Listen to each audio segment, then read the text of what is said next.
BMG წარმოგიდგენთ.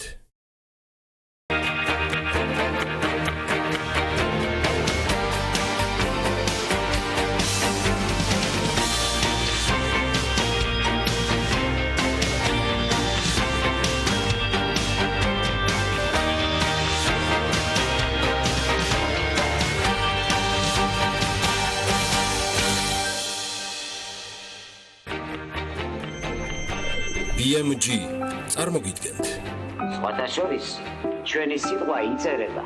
15 იანვრიდან BMG TV პირველზე ახალ სეზონს იწყებს. ლაპარაკში ხელფას გვაძლევენ. პრემიასაც. რა დამსახურებისთვის დარიგდა 100,000-ობით ლარი პრემიების და საახალწლო დანამატების სახით. Vous avez vu? C'est terrible. წარმოგიდგენიათ საშინელება. ამასობაში BMG-ს გუნდი ამ და სხვა კითხვებზე ამზადებს თქვენთვის პასუხებს.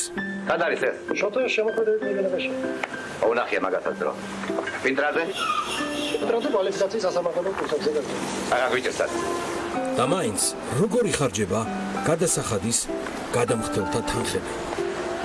პრემიები იქნება ქალბატონო. პრემიები კი არა ხელფასი ვერ დაგვირიგებია. სად არის ოთარი ამდეხა? პასუხები ორშაბათს 15 იანვრიდან BMG-s საქმიან გადაცემებში TV პირველზე.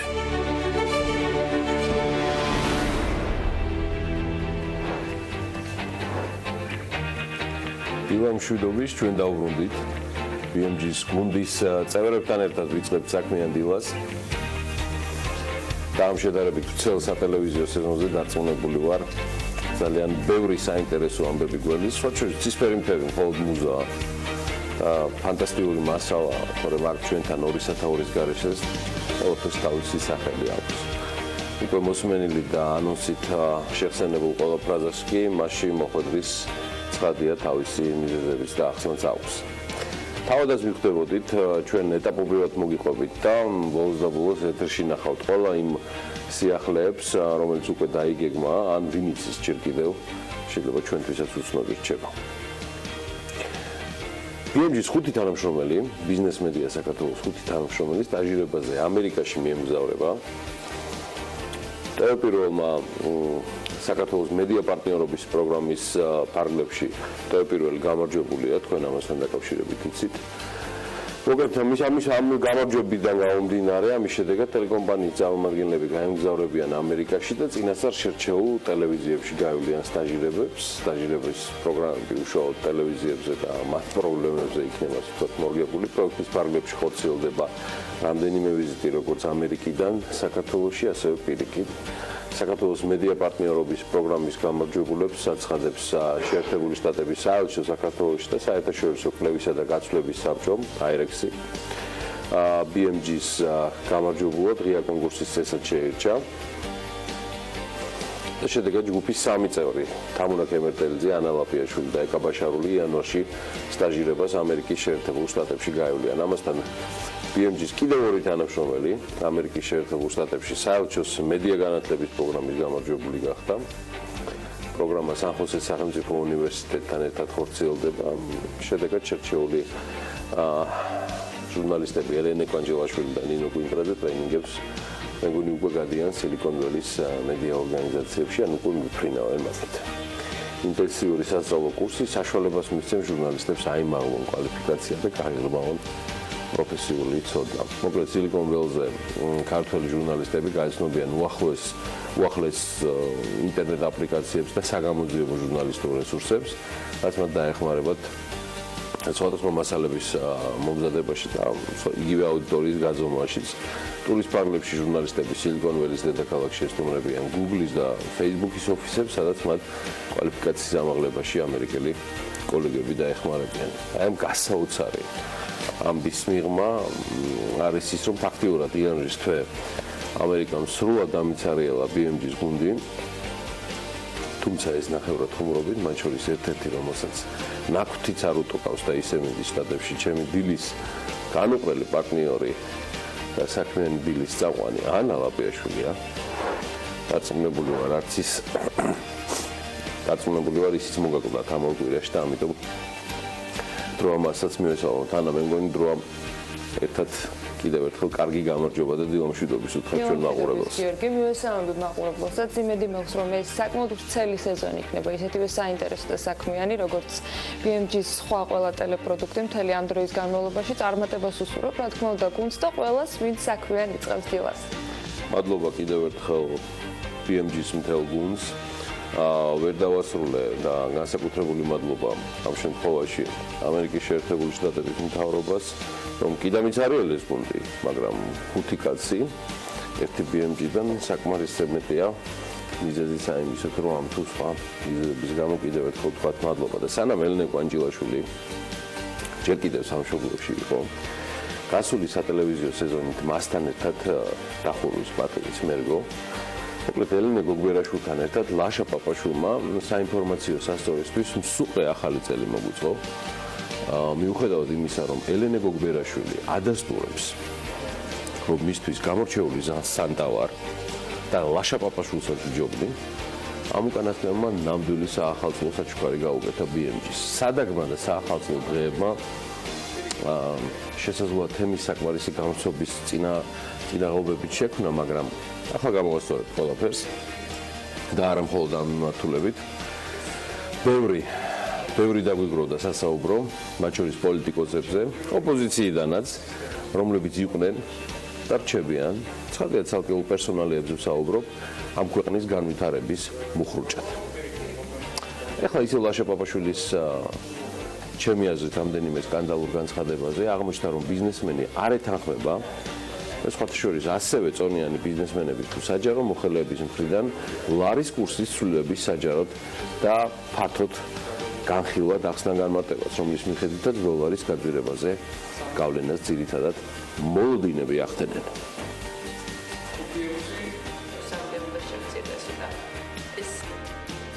ნეგატიური მოლოდინები უნდა მოხსნას, ამას ვამბობ. ხშირად გამოვიდნენ და მიმართონ რა არის ნეგატიური მოლოდინები, რატო არ დაასაბუთონ და აღარ იქნება მოლოდინები. თუმცა არ ჩანან, მაშინ ნეგატიური მოლოდინებიც ჩდება. მეტი კომუნიკაცია უნდა, არა მარტო ბიზნესს, მოქალაქეებს. თქვენ რომ ეს გააბათლონ რა არის ზუსტად ფუნდამენტური მაჩვენებლები, რა შეიძლება თუ ფუნდამენტური მაჩვენებლები ჩვენ დავსვით ეს კითხვები, კარგია, მაშინ რატო უფასურდება?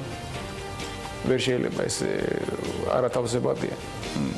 რაღაცა ფარდის მიღმა ხდება ისეთი, რომელიც ჩვენ არ ვიცით, ამიტომ ჩვენ ვითხოვთ კაცრად, რომ ან ინტერვენცია გააკეთეთ და ყევები არ დაუშვათ, თუ ფუნდამენტი იქა გაქვს და კარგია ფუნდამენტი, მაშინ დაიცავი და თუ ფუნდამენტი არ გაქვს, გითხარი რა, ჩვენც ვიცოდეთ, რას ველოდოთ და როგორ ხო. მე რო ვინმე მეკითხებოდეს უფრო მეტ ჩარევას მოვიაზრებდი მათგან ამ ყევებში. ჩვენ ბიზნესი იმით არის კარგი, რომ ჩვენ პირველ რიგში ვაქცინას ვპოულობთ ეგრევე ამის საწინააღმდეგო შეჩეული ვართ ამ ყევებზე, უბრალოდ ეკონომიკაში ცუდია. ლაშა პაპაშვილმა რჩევა და რიგებები არც სხვა მიმართულებით დაიშურა და ბიზნესი ეროვნულ ბანკს, კომერციული ბანკებისთვის ახალი რეგულაციების დაწესების ინიციატივით მიმართა. ბიზნეს ასოციაცია ამზადებს სწორედ მთელ რიგ საკითხებს, როგორ უნდა იცავდეს ეროვნული ბანკი და რა რეგულაციები უნდა ქონდეს ბანკებისთვის, რომ ბიზნესი დაიცვეს.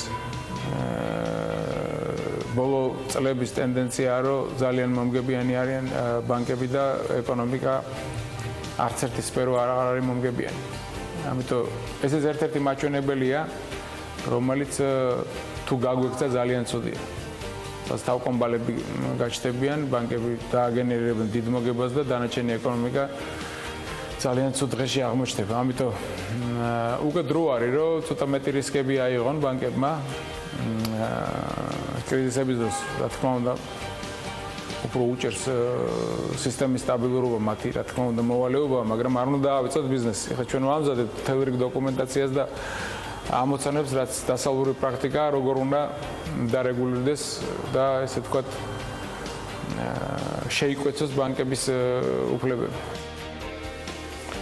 აი ამ სინქრონში განსაკუთრებულად აღსანიშნავია ფაქტი, რომ ლაშა პაპაშვილი თავად ბანკირია, ფლობდა ბანკს რესპუბლიკა და მის სახელს უკავშირდება საბანკო სფეროში უმსხვილესი სოციეტე ჟენერალის შემოსვლაც.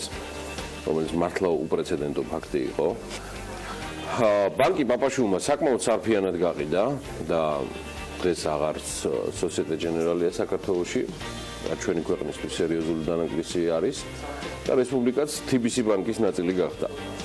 მიუხედავად ჩინური ჰუალინგის ზედმეტად გაწელილი და შესაბამისად ვერ შემდგარი სურვილებისა მათი ბაზის ბანკთან, ასე ვთქვათ, რესპუბლიკა ბანკის სახით ბაზის ბანკის შერწყმა მოხდარება.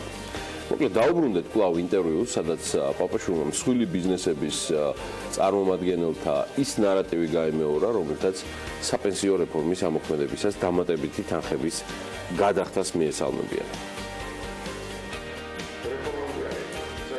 ამბობდა მავანი რომ ეს ისე ბიზნესისგან ამოიღეს ეს ფული და რაღაც მე ესე არ ვთვლი, იმიტომ რომ უნდა გადავდგეთ ეს, უნდა გავიღოთ ეს ხარჯი ბიზნესმა, თუ გვინდა რომ მეორადი ბაზრები განვითარდეს ამ ქვეყანაში, ეს სხვანაირად ვერ მოხდება. ვერ იგზნობს ბიზნესი ამას, არ არის ესეთი სხვილი კორპორაციები ამ ქვეყანაში და ამ თანხმობით, რომელიც რამოდენიმე ბანკია, რომელიც ათასობით თანამშრომელს მოითვლის და მათთვის არ იქნება ეს ისეთი წნეხი, რომ ამდენი პრეტენზიები ქონდეთ. ხო, მე არ ვიცი ხა ვისთვის იყო აღმოჩენა ის, ასეც ლაშა პაპაშვილი საუბრობდა. ფაქტი ერთია, რომ მის ამ ინტერვიუში იყო ძალიან მნიშვნელოვანი გულწრფელობის ხარისხიც და ის გზავნილები, რაც რეალურად მან გააკეთა, დაწუნებულია რომ გზავნილსაც საზოგადოებაში მიმდევრები ეყოლება. ისე ბოლო ნაწილს რაც შეეხება საპენსიო რეფორმასთან დაკავშირებით მსჯელობას ცხადია. არც ამ წელს მოგაკლებთ, თუმცა ამით დავასრულებ ამ ბლოკს, რომელიც ზუსტად ასე ვთქვათ ჩვენი გასული სეზონის ბოლო დღეს გავიდა როგორც ერთ-ერთი ყველაზე მნიშვნელოვანი ინტერვიუ და კიდევ ერთხელ მადლობა ელენე გოგბერაშვილს ამ ინტერვიუსთვის. მაშასე ვიწყებთ 2018-ს. მოკლედ წელსაც უნდა ვივაშკაცოთ მეგობრებო, ზაზაფაჩულიას ისევ აქვს შანსი მოხდეს All-Stars-ზე და წარადგინოს საქართველოს, მას ჩვენი დახმარება წელსაც სჭირდება, ამისთვის 20 საათში ერთხელ საჯაროდ დაპოსტეთ hashtag-ით NBA vote ზაზაფაჩული ან დააკომენტარეთ ნებისმიერ ცხადია საჯარო სტატუსზე. ხარდაჭერა სჭირდება ჩვენ საამაყო მსოფლიო ჩემპიონს და რეკორდსმენს ლაშა ტალახაძესაც ძალოსნობის საერთაშორისო ფედერაციამ თავის ვებგვერდზე დაიწყო 2017 წლის საუკეთესო ძალოსნის გამოსავლენი გამოკითხვა. ფანებმა უნდა დაასახელონ გასული წლის საუკეთესო ქალი და ვაჟი ძალოსანი. ვაჟ ძალოსანთა შორის 5 ნომინანტია: მსოფლიო ჩემპიონი და რეკორდსმენი ლაშა ტალახაძე საქართველოსდან, იჰაბ მაჰმუდი ეგვიპტელი, არლენ მენდესი ჩილე, სოჰრაბ მორადი ირანელი და ფრანცისკო მოსკერა. იგი კოლუმბიას წარმოადგენს.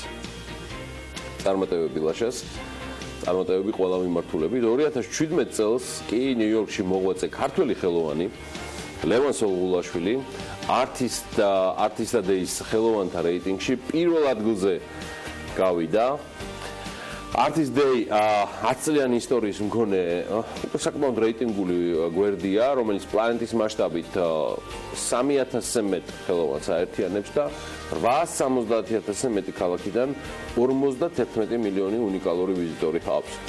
2017 წლის 11 ოქტომბერს ქართველი მხატვრის ნახატი, პორტრეტი შაშენდელზეა საუბარი, ნიუ-იორკის სოტბის აუქციონზე სახლში გამოიფინა და შესაბამისად გაიყიდა. ლევან სონღულაშვილი ნიუ-იორკში ცხოვრობს, იგი ნიუ-იორკის ხელოვნების აკადემიის მაგისტრის ხარისხი აქვს მინიჭებული და აქტიურად მოღვაწეობს საერთაშორისო ხელოვნების სამყაროში, როგორც ამერიკაში, ასევე ევროპაში. მისი ნამუშევრები გამოქვეყნებულია ნიუ-იორკ ტაიმსში, გარდიანში, შპიგელში და უამრავ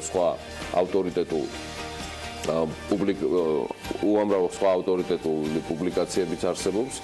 მიღებული აქვს მრავალი ჯილდო, მათ შორის ნიუ-იორკის შტატის ასამბლეის ჯილდო ხელოვნებაში შეტანილი განსაკუთრებული წვლილისთვის. 2017 წელს ლევან სონღულაშვილი ამერიკის შეერთებულმა შტატებმა აღიარა ექსტრაორდინარულ ხელოვანად და დააჯილდოვა მწვანე ბარათით. მისი ნამუშევრები არაერთ ქვეყანაში, კერძო და საჯარო კოლექციებშია, მათ შორის ბრუკლინის მუზეუმშიც კი გახლავთ დაცული. წარმატებები ლევანს.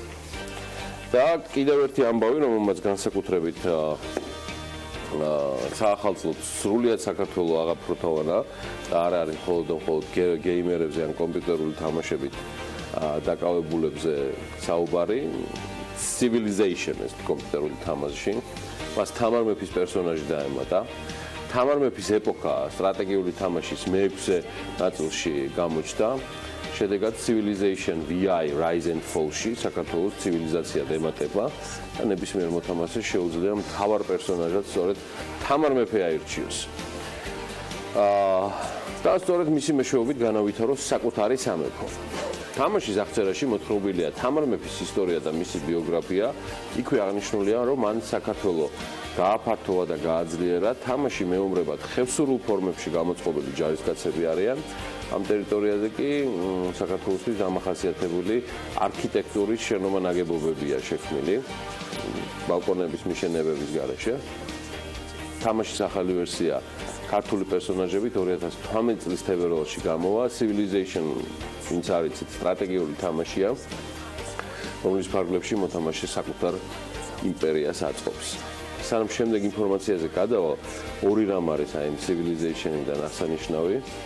პირველი რომ თამარ მეფის ანუ ქართული ისტორიიდან, საქართველოს ისტორიიდან იმედი მაქვს რომ Civilization მაინც მოგცემს სრულ ინსპირაციას და კიდევ ერთხელ დასტური იქნება თანამედროვე ტექნოლოგიებით როგორ შეიძლება უკეთ ვისწავლოთ ჩვენი წარსული და პატივცემდეთ არა მხოლოდ ისტორიას, არამედ კონკრეტულ პერსონაჟებს, აი რაც შეეხება თამარ მეფეს, რომელიც ეხლაც ეკრანზე არის, თქვენი არ ვიცი და მე ძალიან ვამსგავსებ მას ირინა მილორავას. აი არ ვიცი, ძალიან გავს ირინა მილორავას, სემეკის თავმჯდომარეს. ხო, გავს.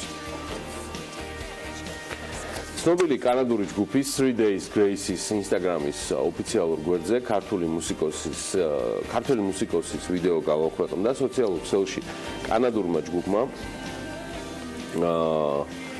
არგენტინელი მელომანის მიერ ოსლოში გადაღებული ვიდეო განათავსა. ვიდეო ნორვეგიის დედაქალაქში 6 იანვარს არის გადაღებული და მასში ქართული ჯგუფის Scratch the Floor-ის ვოკალისტი თორნიკე ცორიკიშვილია. იგივე CD კანადური ჯგუფის ერთ-ერთ ყველაზე ცნობილ სიმღერას I Hate Everything About You. იგი სწორედ აი ამ სიმღერას ასრულებს.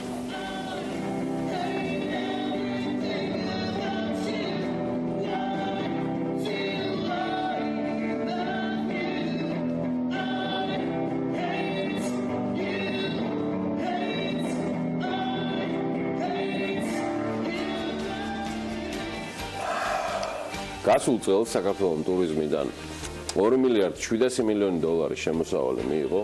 სულაც არ არის ცუდი შედეგი. დეკემბერში ტურიზმიდან შემოსავლებმა 186 მილიონი დოლარი შეადგინა, რაც წინა წლის ანალოგიურ მაჩვენებელს 33 მილიონი დოლარით აჭარბებს. წლის განმავლობაში ტურიზმიდან ყველაზე მეტი შემოსავალი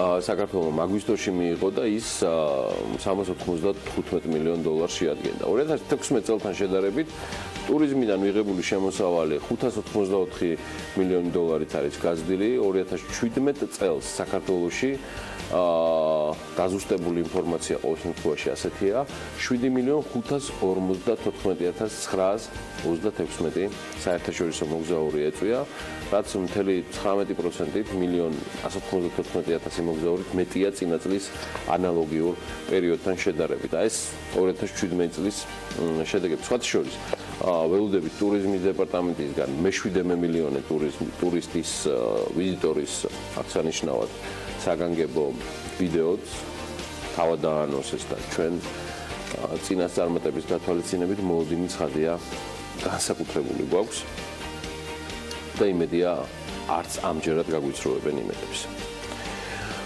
2018-ში ახალ რეკორდებს აანონსებენ და ვნახოთ აბა სტარტი როგორი იქნება. წლის დასაწყისში შტაკმორს თამბეჭდავი იყო, ესეთი ავანსი უკვე მივიღეთ CNN-ისგან.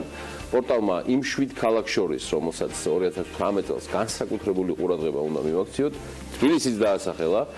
თბილისი ბოლო 18 თვის განმავლობაში რაღაც გარდატეხა მოხდა და მას 2018 წლის ლისაბონიც კი შეიძლება უწოდოთ. ეს აუცილებლად სანახავი მიმართულებაა, რომელზეც ყურადღებას მოდით ხელოვნები და კრეატივიტი ფლობს. ქალაქის ახალი მერი CNN-ი ამბობს, ყოფილი ფეხბურთელი კახი კალაძე 334 მილიონ დოლარიანი ბიუჯეტით ქალაქში ინფრასტრუქტურის და ტრანსპორტის განვითარებას გეგმავს. აი ესე CNN-მაც კი გვაღიარა. საუკეთესო კრიტერიუმებად სახელდება Mercedes-Benz-ის მოდის კვირეული, ტექნომუსიკა და ღვინო. CNN-ი ასევე აღნიშნავს, რომ გასულ წელს თბილის ცნობილი რეჟისორი და პროდიუსერი დევიდ ლინჩი ეწვია და ქალაქში კინოს ინსტიტუტის გახსნას გეგმავს.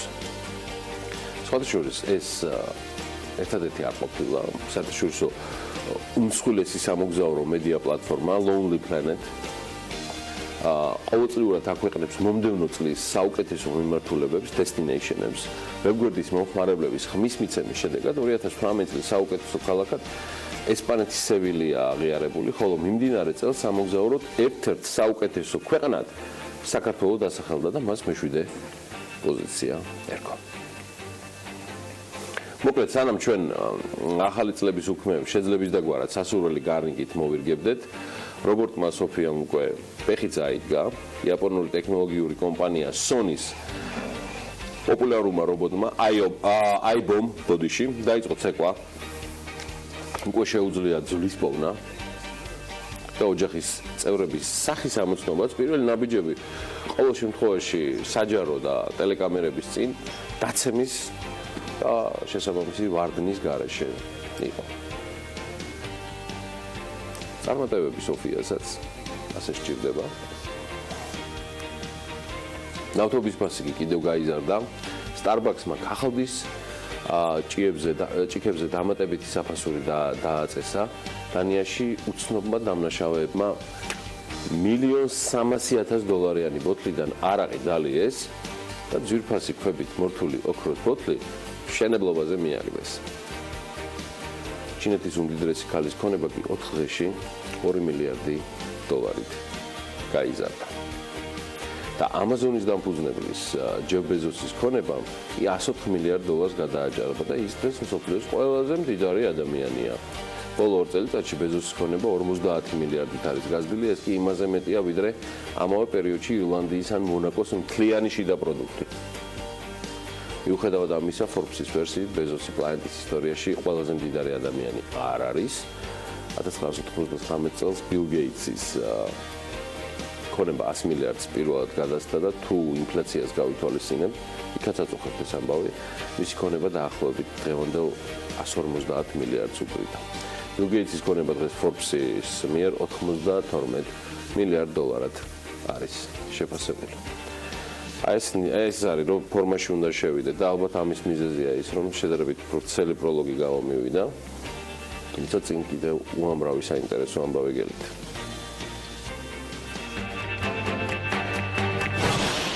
15 იანვარს BMG-ს გუნდის წევრებთან ერთად დილას საქმიანად იწყებენ დავით მარკოზაშვილი და ცული ტერიტორიების სააგენტოს თავმჯდომარე. აიეტ კუკავა ალიანს ჯგუფი ჰოლდინგის დირექტორი, ელენე ჩომახიძის სტუმარი ანე დოლიძე იუსტიციის უმაღლესი საბჭოს წევრი იქნება. სტუმრობს პაატა ცაგარეიშვილი, სატრანსპორტო დერეფნის კვლევის ცენტრის დირექტორი, გიორგი თაბუაშვილი, შემოსავლების სამსახურის უფროსი და ემილ ავდალიანი განახლებული რუბრიკით დავით სარაჯიშვილზე მომზადებული ვიდეო ბლოგით. დილა უნდა იყოს საქმიანი და რა თქმა უნდა ტელეპიროზე.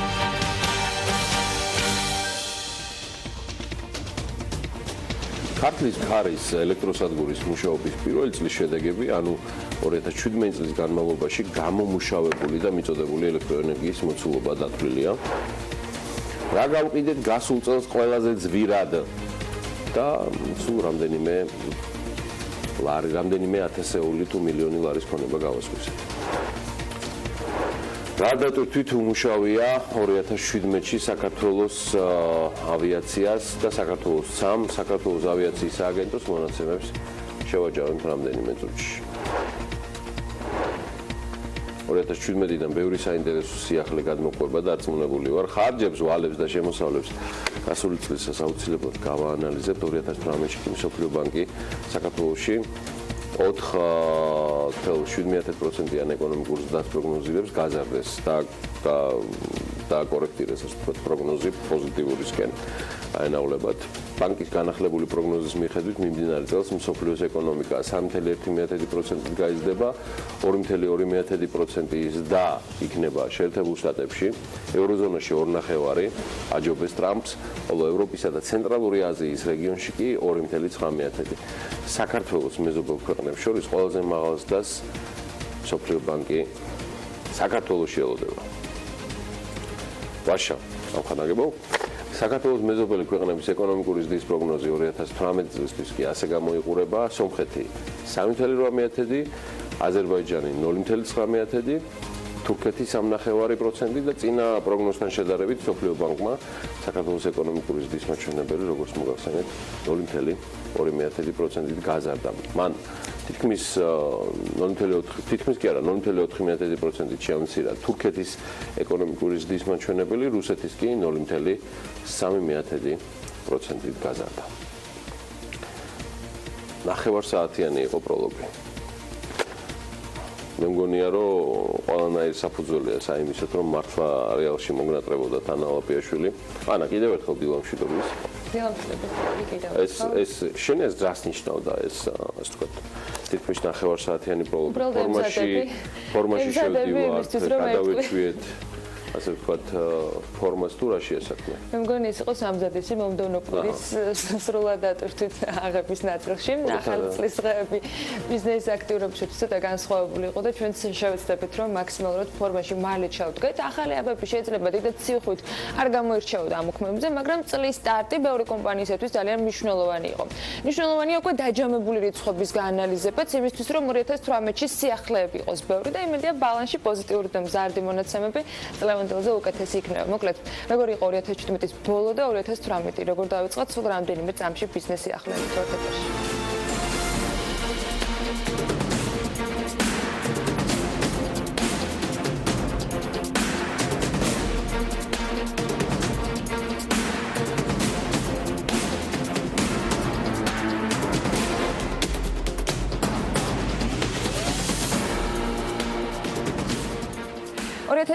წლის 31 დეკემბრის მონაცემებით საგარეო ვალი $5 მილიარდ აჭარბებს. ფინანსთა სამინისტროს მონაცემებით მთავრობის საგარეო ვალი $5,91,942,000-ია, ხოლო $3 მილიონია მრავალფრიანი კრედიტების მოცულობის აღებული ვალის ნაწილი. ყველაზე მსხვილი საკრედიტო საფინანსო ინსტიტუტი კი ამ შემთხვევაში მსოფლიო ბანკია. საქართველოს 17 ორმხრივი კრედიტორი სახელმწიფო ჰყავს და მათ შორის და მათ წინაშე არსებული დავალიანება $834,887,000-ია. სახელმწიფო ფასიანი ქაღალდების გაყიდვიდან მიღებული საგარეო ვალის მოცულობა კი $5 მილიონ შეადგენს.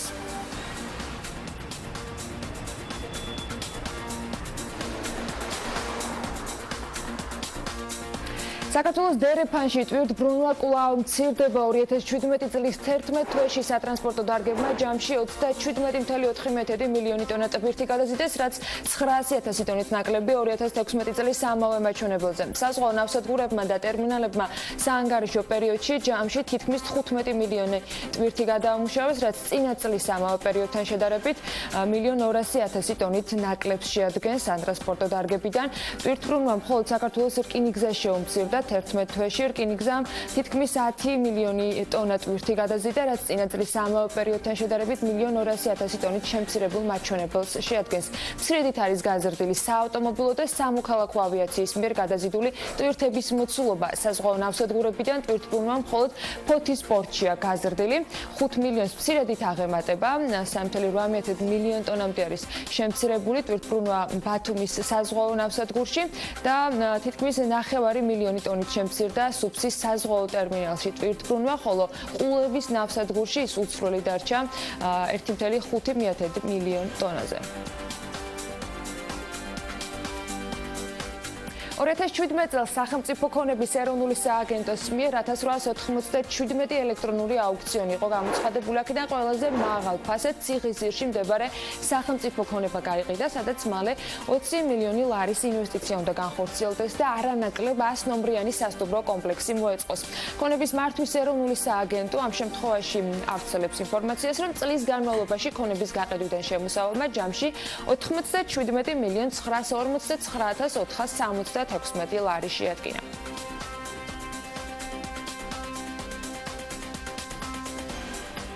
სახელმწიფოს ქონების ეროვნული სააგენტოს მიერ Forbes-ისთვის მოწოდებული ინფორმაციის მიხედვით კი გასული წლის განმავლობაში სახელმწიფოს მიერ ყველაზე ძვირად, როგორც უკვე აღინიშნა, გაყიდული ქონებების ჩამონათვალი ფოთის თავისუფალ ინდუსტრიული ზონის 75%-იანი წილი იყო.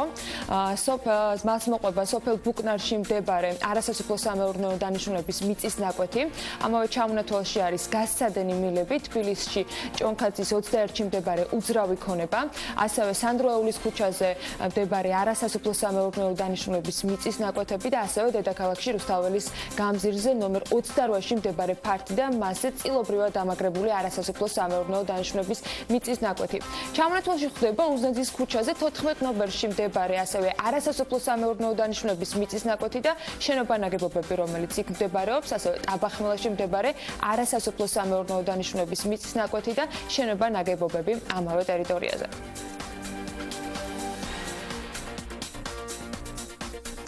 სომხეთთან დამაკავშირებელი ახალი ხაზი კი 2019 წელს აშენებული უნდა იყოს, ასეთია BMG-სთვის მიწოდებული ინფორმაცია ეკონომიკის მინისტრის მოადგილის მხრიდან.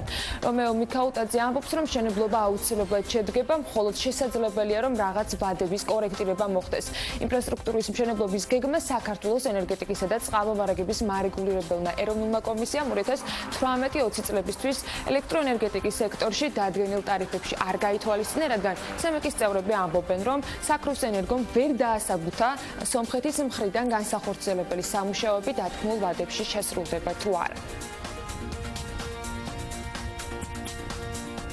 ენგურის ჰიდროელექტროსადგურის რეაბილიტაციის პროექტი კლიმატური პირობებისადმი მდგრადობის გაუმჯობესება დაფინანსების მიზნით საქართველოსა და ევროპის რეკონსტრუქციისა და განვითარების ბანკს შორის შეთანხმებით არის გაფორმებული. ამ შეთანხმების მიხედვით კი ევროპის რეკონსტრუქციისა და განვითარების ბანკი საქართველოს 28 მილიონი ევროს ოდენობის ფინანსურ რესურსს გამოუყოფს, რომელიც ენგურის ჰიდროელექტროსადგურის რეაბილიტაციისათვის იქნება მიმართული.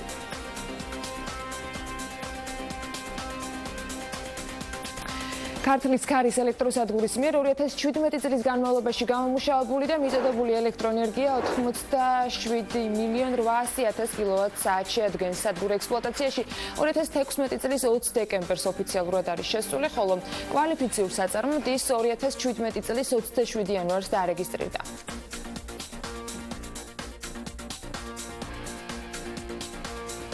სამოქალაქო ავიაციის სააგენტოს მონაცემებით გასული 2017 წლის განმავლობაში საქართველოს აეროპორტების მიერ რეგულარული და ჩარტერული რეისების შედეგად გადაყვანილია ჯამში 4.073.949 მგზავრი, რაც თითქმის 44%-ით აღემატება 2016 წლის მონაცემებს. 2017-ში თბილისის საერთაშორისო აეროპორტის 3 მილიონზე მეტ მგზავრს მოემსახურა, ბათუმის საერთაშორისო აეროპორტში ამ შემთხვევაში მონაცემები დაახლოებით 9 მილიონიანია, ქუთაისის შემთხვევაში მგზავრთა ნაკადი 50%-ით არის დაახლოებით გაზრდილი, ხოლო რაც შეეხება ადგილობრივი დანიშნულების აეროპორტებს 2017 წლის განმავლობაში მესტიაში ზრდა 72%-იანი იყო, ამბროლაურის აეროპორტმა კი ჯამში 1723 ადამიანს გაუწია მომსახურება. 11 იანვარს ტერასა ჯგუფმა გააფორმა ხელშეკრულება, რომლის მიხედვით ეს კომპანია ახალ მასშტაბურ პროექტს იწყებს ლისტზე. პროექტი თავის მხრივ ითვალისწინებს დაბალსართულიან განაშენიანებას, რეკრეაციულ ზონას, ბაღებსა და სკვერებს და ამ პროექტის მიზანია ჯანსაღი საცხოვრებელი გარემო შენარჩუნება და განვითარება. დღევანდელი დღე არის მნიშვნელოვანი დასაწყისი ქალაქის ურბანული განვითარებისათვის, რაც ამასთანავე ხელს შეუწყობს სწორი ბიზნეს მოდელის ჩამოყალიბებას. ტერასა ჯგუფის ამ პროექტში შესვლით იწყება ახალი ქალაქის მშენებლობა, რაც თავის მხრივ უზრუნველყოფს ახალი ევროპული ტიპის უბნის მშენებლობას ქალაქის ტერიტორიაზე. პროექტი ითვალისწინებს რეკრეაციულ ზონას, სკვერებს, ბაღებს, ბავშვების სათამაშო მოედნებს და ასევე ველობილიკებს, რომელიც მთელ პერიმეტრზე იქნება. ასევე ტერიტორიაზე განთავსებული იქნება მზის ენერგიის პანელები, რომლის საშუალებითაც განათდება სადარბაზოები, სკვერები, ბაღები და მიწისქვეშა ავტოსადგომები. მოიტანოთ შემდეგ. კომპანია RMG-მ დაბაკაზრეთის მოსახლეობას ზამთრისათვის საშეშე მასალა დაურიგა. სოციალური მიმართულების მნიშვნელობიდან გამომდინარე, RMG ამ კომპანიით მთლიანობაში 100 სოციალურად დაუცველ ოჯახს დაეხმარება და ამ კამპანიის ფარგლებში კომპანიის მხრიდან მომხდარი პრინციპში პირველი დახმარება ჩვენი გადამღები ჯგუფისთვისაც ღია აღმოჩნდა. დაბაკაზრეთს ვესტუმრეთ და მოდით ნახოთ სიუჟეტი.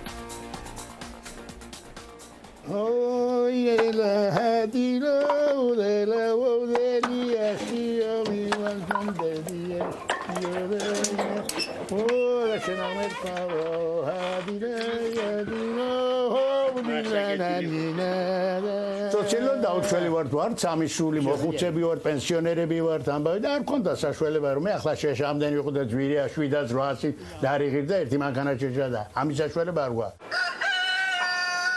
ეს შაქრობაბუა, რომელიც უკვე წლებია დაბა კაზრეთში ცხოვრობს. მას კომპანია RMG-მ საშეშე მასალა საჩუქრად გადასცა, რაც როგორც თვითონ ამბობს, ცივი ზამთრის გადატანაში ნამდვილად დაეხმარება.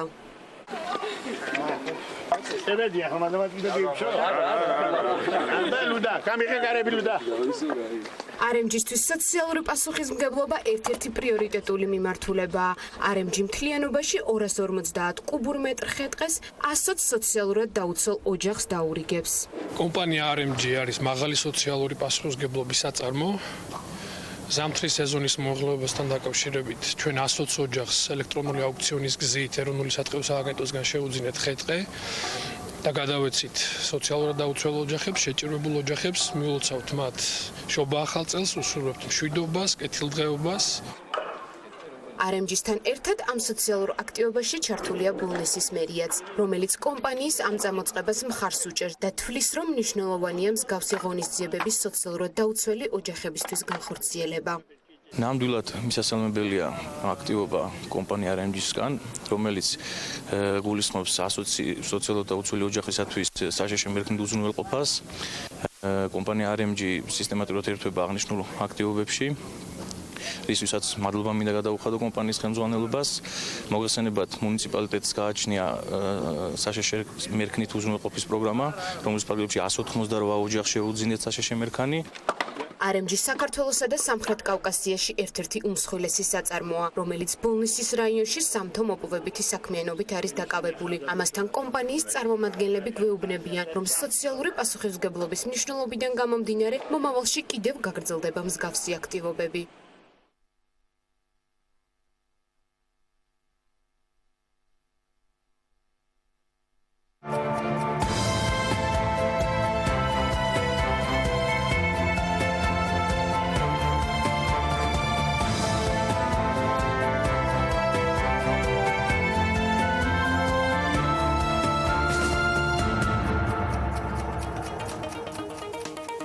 $2018 ლარი დოლარის სული 2 ლარსა და 59 ცენტზე შეხვდა.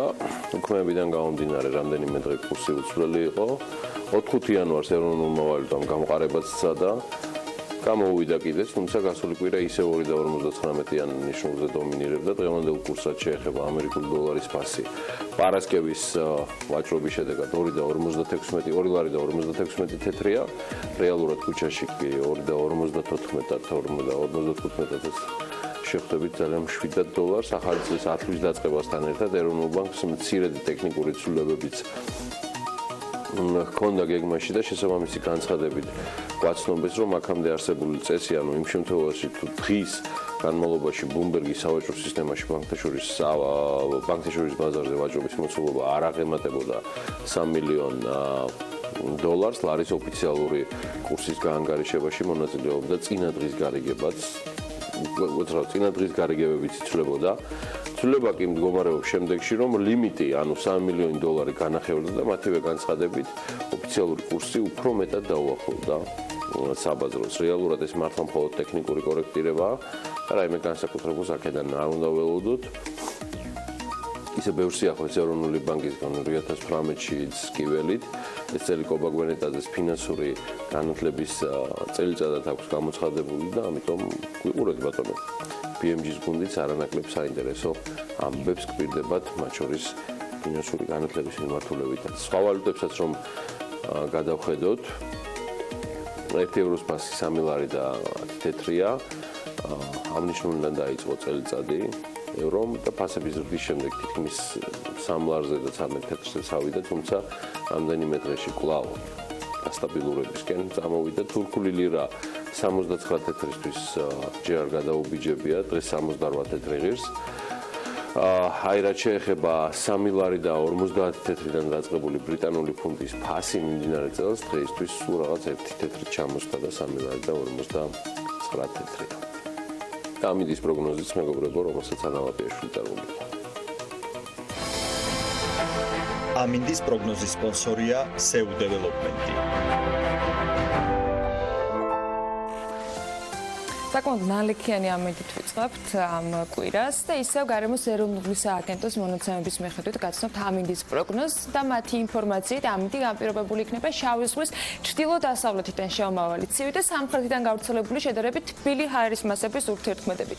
შესაბამისად, დრო გამოშვებით ღრუბლიანობის მომატებაა მოსალოდნელი დასავლეთ საქართველოს უმეტეს და აღმოსავლეთის ზოგიერთ რაიონში კი ნალექი, მთაში და მაღალმთაში კი მოთოვს კიდეც. სოხუმში იწვიმებს და 5 გრადუსი იქნება, ბათუმშიც იწვიმებს და 9 გრადუსია ნავარაუდევი, ქობულეთში 8 გრადუსი იქნება და იწვიმებს ისევ როგორც ფოთში. ქუთაისში 9 გრადუსს მიაღწევს ტემპერატურა და იწვიმებს, ზუგდიდში 8 გრადუსია მოსალოდნელი და აქაც წვიმას ველოდებით, ისევ როგორც ოზურგეთში, სხვათა შორის, თუმცა აქ 9 გრადუსია ნავარაუდევი. ონსა და გორში იქნება 4 გრადუსი და ორივე შემთხვევაში წვიმა მოსალოდნელი, ცხინვალში 3 გრადუსი და აქაც წვიმა, მარნეულში თოვლჭყაპი იქნება და 4 გრადუსი დაფიქსირდება, ისევ როგორც რუსთავში. ახალციხეში კი მოთოვს და 3 გრადუსია ნავარაუდევი, ბორჯომშიც თოვლი იქნება და 4 გრადუსი, ბაკურიანში მთლად 0 გრადუსია დღეს ნავარაუდევი და მოთოვს, ახალქალაქშიც მოთოვს და მხოლოდ 1 გრადუსი დაფიქსირდება მაქსიმალური ტემპერატურა. ყველაზე მეტად ცივა სტეფანწმიდაში, უმეტესად უნალექოთ ჩაევრის, ამის მიუხედავად დღე და -4 გრადუსი იქნება. თელავში 5 გრადუსი დაფიქსირდება და თანაც უნალექო დღე არის მოსალოდნელი. დედაქალაქს რაც შეეხება თბილისში დღე გამოშვებით ღრუბლიანობა მოიმატებს, მცირე თოვლჭყაპი იქნება, ალბათ გუშინდელის მსგავსად და 5 გრადუსი იქნება დღის განმავლობაში მაქსიმალური ტემპერატურა. მადლობა ანას, სულ რამდენიმე წუთში სარეკლამო პაუზის შემდეგ ჩვენ უკვე საქმიანი დილის ამ სეზონის პირველ სტუმარს დავით მარკოზაშვილს უმასპინძლებთ. ბატონი დავითი დაცული ტერიტორიების სააგენტოს თავმჯდომარეა, ვინც არიცით. მოკლედ რამდენიმე წუთის დაგველოდეთ და საქმიანი დილა უკვე იწყებს მასპინძლობას საკუთარი სტუმრებისა. დროებით.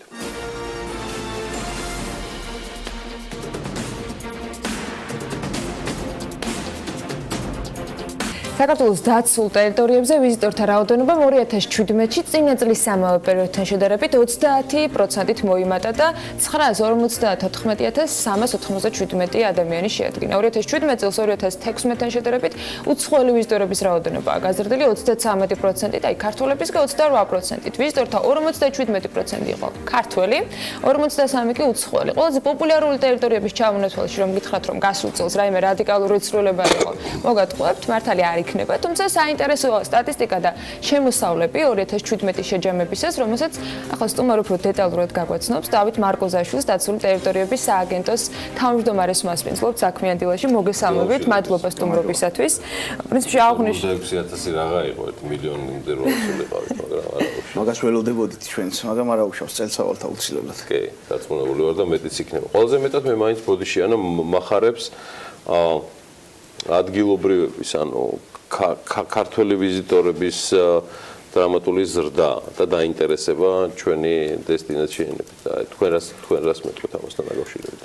ჩვენ პირველ რიგში ძალიან ამაყები ვართ იმით, რომ ანუ ჩვენი სერვისები, პროდუქტები, ბუნება, ბუნებრივი მემკვიდრეობა, სილამაზე მოსწონს ვიზიტორებს. შესაბამისად, ზუსტად ეს და არის მაგის მაჩვენებელი, ხო? ასევე რა თქმა უნდა ძალიან გვიხარია, იმიტომ რომ ქართველებში არსებობს ტენდენცია, რომ უფრო საქართველოს ნანახი ნაკლებად აქვთ, უფრო ევროპა მაგალითად უფრო მეტად აქვთ ნანახი და შესაბამისად ჩვენ ვცდილობთ ზუსტად ამის წახალისებას, რომ საქართველოს კონდეს ნანახი, მით უმეტეს ძალიან ბევრი კარგი ადგილი გვაქვს და აუცილებელია რომ ვიცოდეთ. რა მიმუშავა, ბატონ დავით, გადამწყვეტი რამ შეასრულა, ანუ ადგილობრივების, ანუ ქართველების ესეთ დრამატულმა ზრდამ. რაღაც რეკლამამ, რაღაც სხვა აღგზნობებმა გაიღო მათში თუ ჩვენ ამ შემთხვევაში ჩვენ მუშაობას რამდენიმე ასე ვთქვათ მიმართულებად ვაფასებთ. ერთ-ერთი არის რომ ჩვენ უნდა შევთავაზოთ შესაბამისი ხარისხი, იმიტომ რომ თუ შესაბამის ხარისხს შევთავაზოთ, მაშინ რეკლამა იმას ვერ უშველის. მეორე არის რა თქმა უნდა რომ შესაბამის ხარისხის შესახებ შესაბამის ინფორმაცია რომ მიაწოდოს, სწორი ინფორმაცია, ზუსტად აქ შემოდის ეს მარკეტინგი და ასე შემდეგ. ანუ სწორი პროდუქტი, სწორ მომხმარებელს, სწორ დროს. ზუსტად აი ეგ არის ამ შემთხვევაში, რაც განაპირობებს პირობებს ზრდას. მე შემოსავლები ვახსენე და თავისთავად ვიზიტორების რაოდენობის ზრდა ნიშნავს შემოსავლების ზრდასაც. ამ შემთხვევაში რამდენად საკმარისი აღმოჩნდა ზრდის მაჩვენებელი ამ ნაწილში, რამდენი იყო წელს თუ შეგვიძლია საერთოდ კონკრეტული რიცხვი თქვა და რამდენად საკმარისი არის ასეთი ზრდის ტემპი შემოსავლების ნაწილში, თუნდაც იმ გეგმის გასახორციელებლად, რომელსაც თქვენ მარკეტინგის ნაწილში და ასე შემდეგ შეთავაზებების გამრავალფეროვნების ნაწილში. კი ბატონო, ანუ შემოსავალი ჩვენ შეგვიძლია ვთქვათ, რომ ქონდა დიდი ზრდა შემოსავლის ნაწილში, ორჯერ მეტი ქონდა ვიდრე წინა წელს.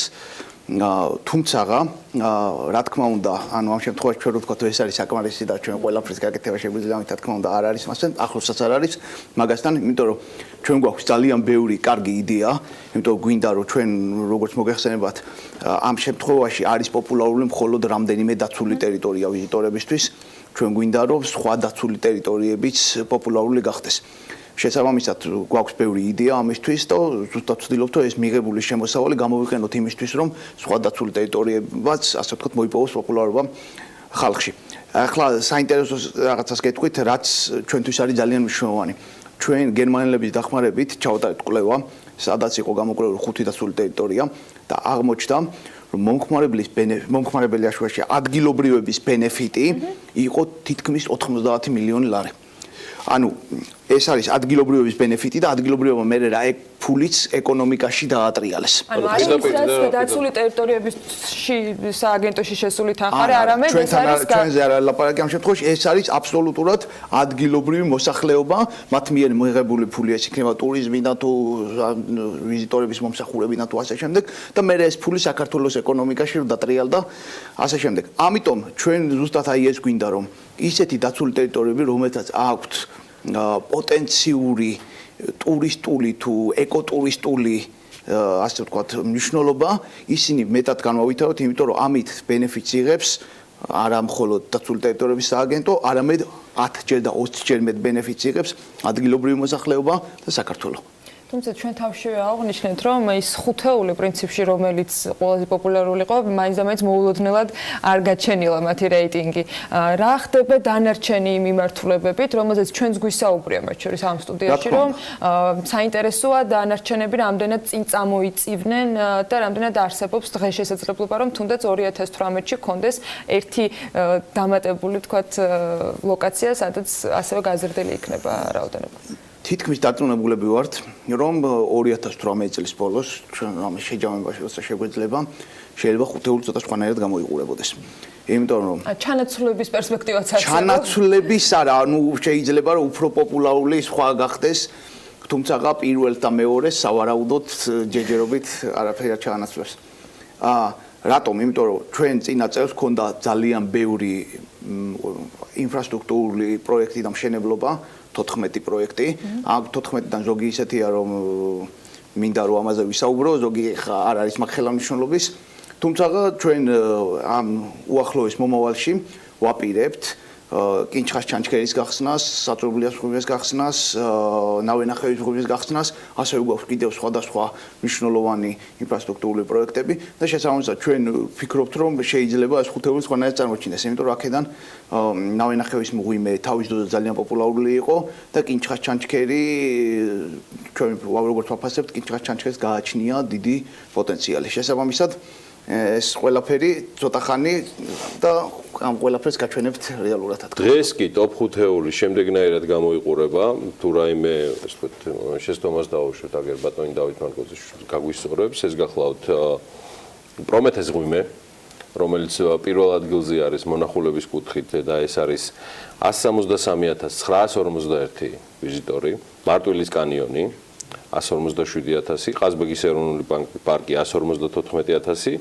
და მას უკვე მოსდევს სათაფლია და ოკაცეს კანიონი 85,000 და 73,000 მომნახულებელი. სწორედ ალბათ ეს სამეული თუ პირველი ორი ლიდერი იყო მიზეზი იმისი, რომ დიდი ალბათობით ალბათ სხვაობა ისეთი დიდია მათ და დანარჩენ ობიექტებს შორის, რომ სავარაუდოდ ეს ორი ლიდერი ალბათ არ შეიცვლება. თუმცა დაცული ტერიტორიების სააგენტოს ხელმძღვანელი ჩვენთან ეთერში აანონსებს, რომ შესაძლოა გარკვეული ცვლილებები აქაც შევიდეს.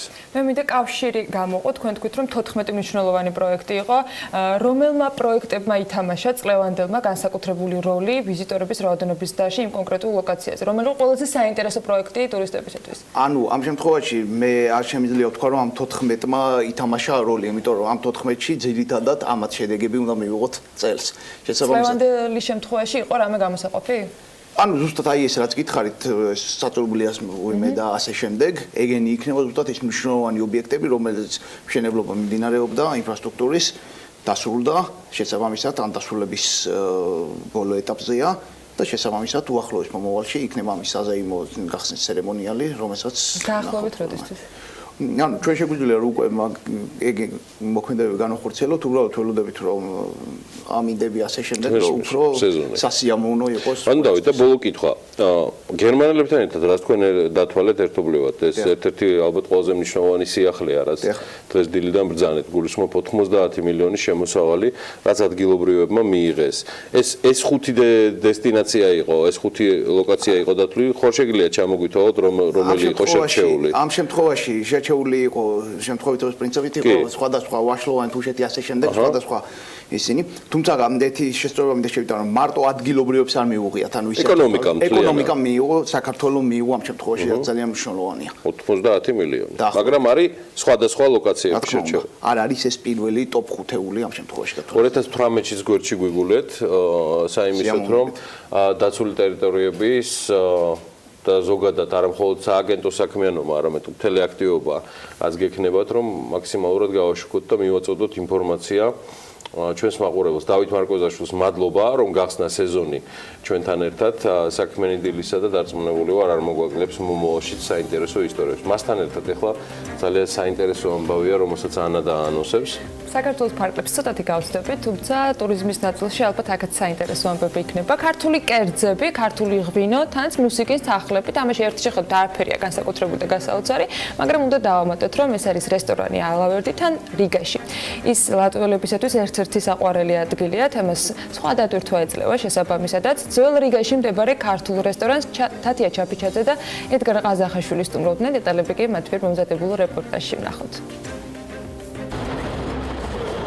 ეკლესია მონასტრებითა და ისტორიული შენობებით ცნობილი ქალაქი რიგის ძველი უბანი მდინარე დაუგავის მარჯვენა ნაპირზე მდებარეობს. ძველი რიგა 1997 წლიდან იუნესკოს მსოფლიო მემკვიდრეობის სიაშია შეყვანილი. სწორედ ამ ტერიტორიაზე გრეცინიეკოს 8 ნომერში წელიწადზე მეტია ქართული რესტორანი ფუნქციონირებს. ალავერდის მეპატრონე ეროვნებით სამეხი რუბენ პანასიანია. ლატვიელებისა და მისი სტუმრებისთვის ქართული კერძების გაცნობა შეყვარებაზე კი ქართველი მზარეულები ზრუნავენ. თავიდან ცოტა ადგილობრივი პუბლიკის ათვისება ძალიან ძნელი იყო რა, იმიტომ რომ ამათ ცოტა სხვანაირი გემოვნების ხალხი არიან, მწარე არ უყვართ, მარილიანი არ უყვართ, ჩვენგან განსხვავებით. ცოტა ქართულმა კერძებმა აქ ცოტა ადაპტაცია განიცადა. აქაურ გარემოს მოერგო, ასე ვთქვათ რა. იმიტომ რომ სხვანაირად არ გამოვიდოდა.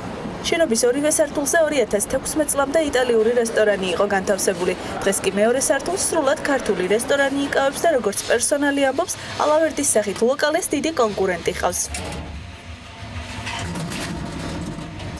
მენიუში 50-მდე დასახელების ქართულ კერძს შეხვდებით. ყველაზე პოპულარული კი ლატვიაში ცხინკალი და ხაჭაპურია. ყველაზე პოპულარულობით გამოირჩევა ხაჭაპური, ცხინკალი, ლობიო და სუბხარჩოს ბადალი არ ყავს.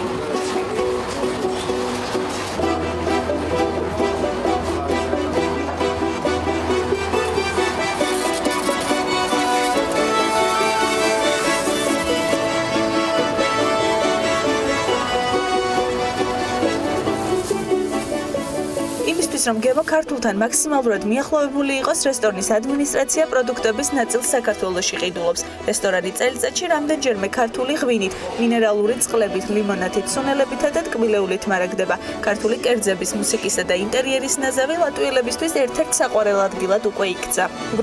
ცოტა ხნის წინ საქართველოში ვიმყოფებოდი და ქართული კერძების განსაკუთრებული გემო სწორედ აქ აღმოვაჩინე. ძალიან მრავალფეროვანი და გემრიელი სამზარეულო გაქვთ. განსაკუთრებით გამოვარჩევდი ხაჭაპურს და ბადრიჯანს. მიხარია რომ ჩემს ქვეყანაშიც მაქვს შესაძლებლობა ქართული კერძები დავაგემოვნო და ამ არაჩვეულებრივ გარემოში აღვნიშნე დაბადების დღე. ქართული რესტორნის გარდა ლატვიის დედაქალაქის ქუჩებში შოთა რუსთაველის ბარელიებსა და ოთარ იოსელიანის დაფასაც შეხვდებით. უახლოეს მომავალში რიგაში მდებარე თბილისის პარკის მოწყობაც იგეგმება.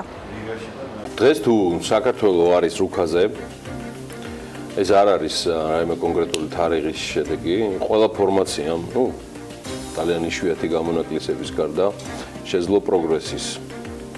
ზოგჯერ გარდამტეხი პროგრესის შეტანა ჩვენი ქვეყნის განვითარებაში. აქ გამორჩეული ადგილი უჭირავს, დიახ უჭირავს და ეს არ არის მარტივი ისტორია. ეს ჭეშმარიტებაა მიმდინარე, რომლებიც ჯერ კიდევ პრეზიდენტ შევარდნაძის დროინდელი სრულიად უნიკალური იმ დროისთვის კავშირების და კომუნიკაბელურობის ხარჯზე შედგა. მათ დასაბამი მისცეს საქართველოსთვის უმნიშვნელოვანეს რეგიონალურ პროექტებს, რომელსაც რეალურად სრულიად სხვა ესპარეზე გაიყვანა ქვეყანა და ჩვენ ქვეყანას კი საქართველოს რეგიონალური დანიშნულება, ფუნქცია და განვითარების პერსპექტივაც მოუტანა. არავისთვის დასამალე არ არის, რომ გასული საუკუნის 90-იანი წლებიდან იღებს დასაბამს საქართველოს არა მხოლოდ გეოპოლიტიკური დანიშნულება, არამედ მრავალ საერთაშორისო პროექტში ჩაბმაც, რომელმაც ჩვენს ქვეყანაში სოფლიო გეოპოლიტიკაში ფუნქციის იდენტიფიცირების გარდა უსაფრთხოების მაღალი გარანტიებით შექმნა. თუ შეიძლება საერთოდ უსაფრთხოების გარანტიებზე საუბარი, როცა ამას ყველაფრის შემდეგ პრეზიდენტ შევარდნაძეზე რამდენიმე ტერაქტი მოხდა და იგივე რუსები ყველაფერს აკეთებდნენ 2008 წელს საომარი მოქმედებების დროს, რომ სწორედ ბაქოს უბსა-ჯეიხანის პროექტებისთვის და სტრატეგიული მილსადენებისთვის შეექმნათ რეალური საფრთხე და ზიანი. ნაწილობრივ მათ ეს მოახერხეს კიდეც. მათ ყველა ეტაპზე და მოლაპარაკებისას საშინლად აღიზიანებდათ საქართველოს ჩართულობა ბაქოს უბსა-ჯეიხანის შახდენისთვის თუ სხვა გლობალურ ქსელში. მიზეზიც მარტივი იყო, ემოციური ლაპარაკის გარდა სწორედ ეს ქმედებები და ეს გადაწყვეტილებები ზრდიდა საქართველოს ენერგოდამოუკიდებლობას რუსეთისთვის ისტერიკული შეთვლების თუ რკინიგზის სამტრედიაში გადაკეტვის მიღმა, სწორედ ეს პროექტები გვაშორებდა ჩრდილოელ მეზობელს, რომელსაც ყოველთვის უფროსი ძმის ძერჟავნიკული დამოკიდებულება ჰქონდა საქართველოს მიმართ. ამ პროექტების სული და გული იყო გიორგი ჭანტურია. ადამიანი, რომელზეც დღეს უკვე წარსულში მიწევს საუბარი, ენერგიული, სხარტი, იუმორით და ენერგიით სავსე პროფესიონალი მენეჯერი, რომელმაც პირველ სახელმწიფო კომერციულ სტრუქტურას მისცა დასაბამი GIOS-ის სახით და წარმატებით უწყობოდა სხვა სახელმწიფო მოხელეებთან ერთად ამ სტრატეგიულ პროექტებს და მათ პრაქტიკულ განხორციელებას. მადლობა გია ჭანტურიას და იმ გუნდის ყველა წევრს, რომლებმაც საქართველოს განვითარება შეუქცევადი გახადეს. შეუქცევადი წარმატებისკენ, სიმდიდრისკენ და მშვიდობისკენ. გავიდეთ რეკლამაზე და სულ მალე დაგიბრუნდებით.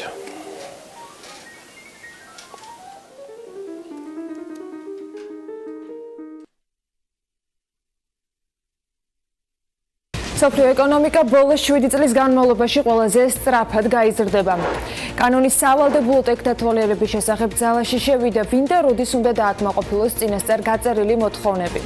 ხილის ბიზნესში დასაქმებულებს კი უჩნდებათ ვალდებულება, რომ ჰასპის პრინციპზე დაფუძნებული სისტემა დანერგონ.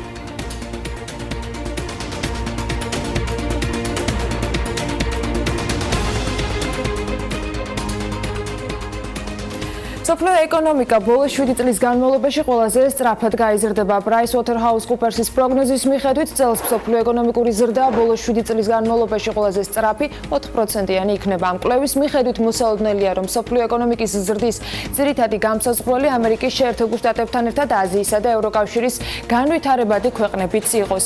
ევროზონის მთლიანი შიდა პროდუქტი ამავე კვლევის თანახმად 2018 წელს 2%-ზე მეტით გაიზრდება. ჩინეთის ეკონომიკის ზრდა 2018-ში 6-7%-იანი ნავარაუდები, ხოლო დიდი შვიდეულის ქვეყნებში უმუშევრობა 40 წლიან მინიმუმს მიაღწევს და 5%-ზე დაბალი იქნება.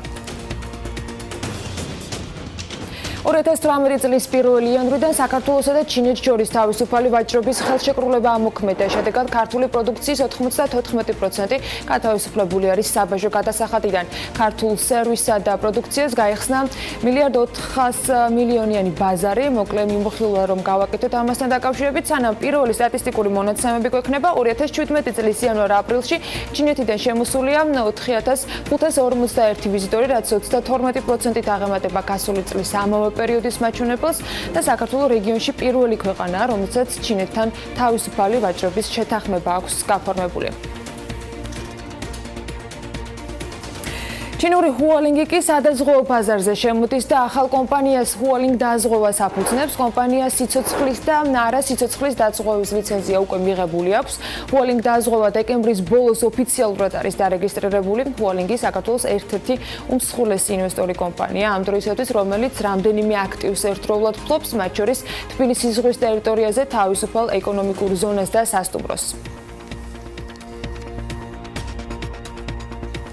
2018 წლის 1 იანვრიდან ასევე ძალაში შევიდა კანონი, რომლის მიხედვითაც სავალდებულო ტექნიკურ ინსპექტირებას სამგზავრო, ანუ 8 ადგილს ზემოთ ავტომობილები და სატვირთო ავტომობილები გაევლიან. შემდეგ ეტაპზე უკვე სახელმწიფო უწყებების და იურიდიული პირების კუთვნილი ავტოსატრანსპორტო საშუალებები დაექვემდებარებიან ამ ვალდებულებას და ასევე დიდი მოცულობის ძრავის მქონე ავტომობილები. 2019 წლის ბოლომდე კი ინსპექტირებას გაევლის საქართველოში რეგისტრირებული მთლიანი ავტოპარკი.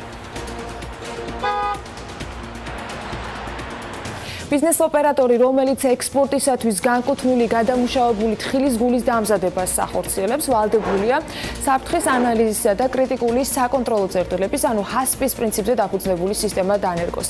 სრულიად თხილის შესახებ ტექნიკურ რეგლამენტში 2017 წლის ივნისშია შესული და 1 იანვრიდან მოქმედებს. ექსპორტისთვის განკუთვნილი გაუტეხავი თხილის გულის და გადამუშავებული თხილის გულის ტექნიკურ რეგლამენტთან ან დეკლარირებულ სტანდარტებთან შესაბამისობის კონტროლს სურსათის ეროვნული სააგენტო განახორციელებს. ყაზბეგი ჰელიკოპტერსის დამფუძნებლები კი მომსახურების გამრავალფეროვნებას და საჰაერო სამაშველო სამსახურის ჩამოყალიბებას აპირებენ. კომპანიის ხელმძღვანელი ბატო ასათაშვილი BMG-სთან ამბობს, რომ ეს მომსახურება შესაძლოა გაზაფხულიდან უკვე ამოქმედეს. მისივე თქმით, სამაშველო სამსახურების დახმარებას ახლაც უწევენ, თუმცა დღეს უფრო ნაკლებ ორგანიზებულია ეს ყველაფერი.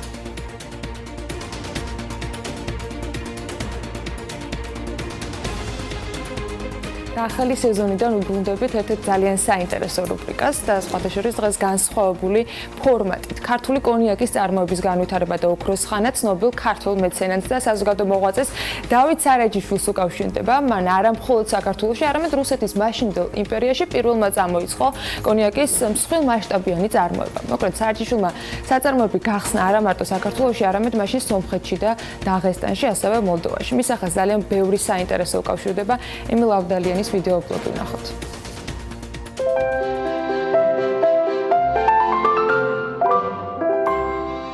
დილამშვიდობის, დღეს ჩვენ ვიყოფებით დავით სარაჯიშვილის ქარხნის ერთ-ერთ საცავში. დღევანდელ გადაცემაში ვისაუბრებთ დავით სარაჯიშვილზე და მის ბრენდზე სარაჯიშვილის კონიაკზე.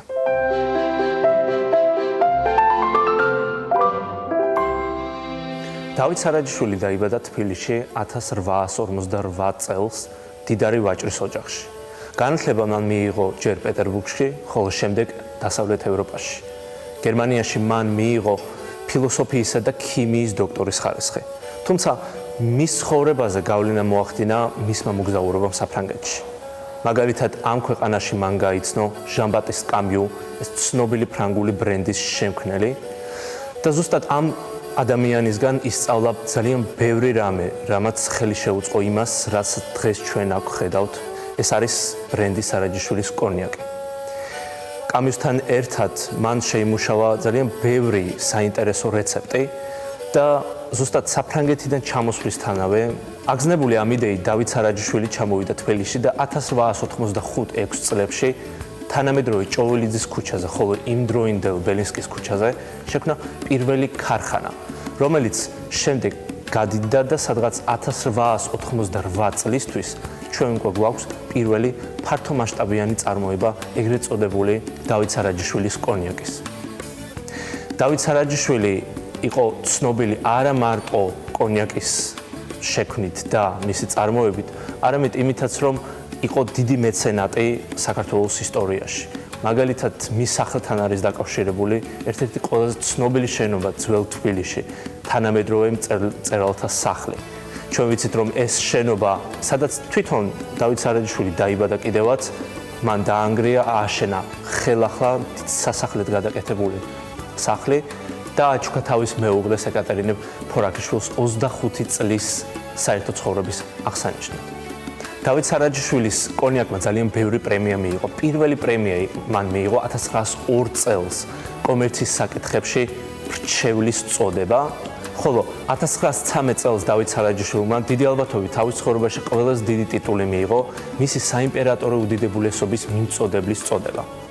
დავით სარაჯიშვილს თავის სიცოცხლის განმავლობაში 9 ოქროს მედალი და ბევრი ვერცხლისა და ბრინჯაოს მედალი ჰქონდა მოპოვებული. ეს იყო ის ბრენდი, რომელიც გამონაკლისს წარმოადგენს იმ ქართული ბრენდებისა, რომელიც შეიქმნა რუსეთის იმპერიის დროს. 1821 წელს მოხდარი ამბები, კერძოდ ის, რომ დაიწყო პირველი მსოფლიო ომი, ხოლო შემდეგ ბოლშევიკური ხელისუფლება დამყარდა საქართველოში, ყველა ეს ქართული ბიზნესი ჩერდებოდა. დავით სარაჯიშვილის ბიზნესი ამ ხრივ გამონაკლისს წარმოადგენს, რადგან დღეს ჩვენ აი ამ საცავში ვიმყოფებით და ეს ზუსტად იმას აღნიშნავს, რომ მიუხედავად დიდი კატაკლიზმებისა, ჩვენ გვაქვს ერთ საუკუნეზე მეტი ხნის ისტორია.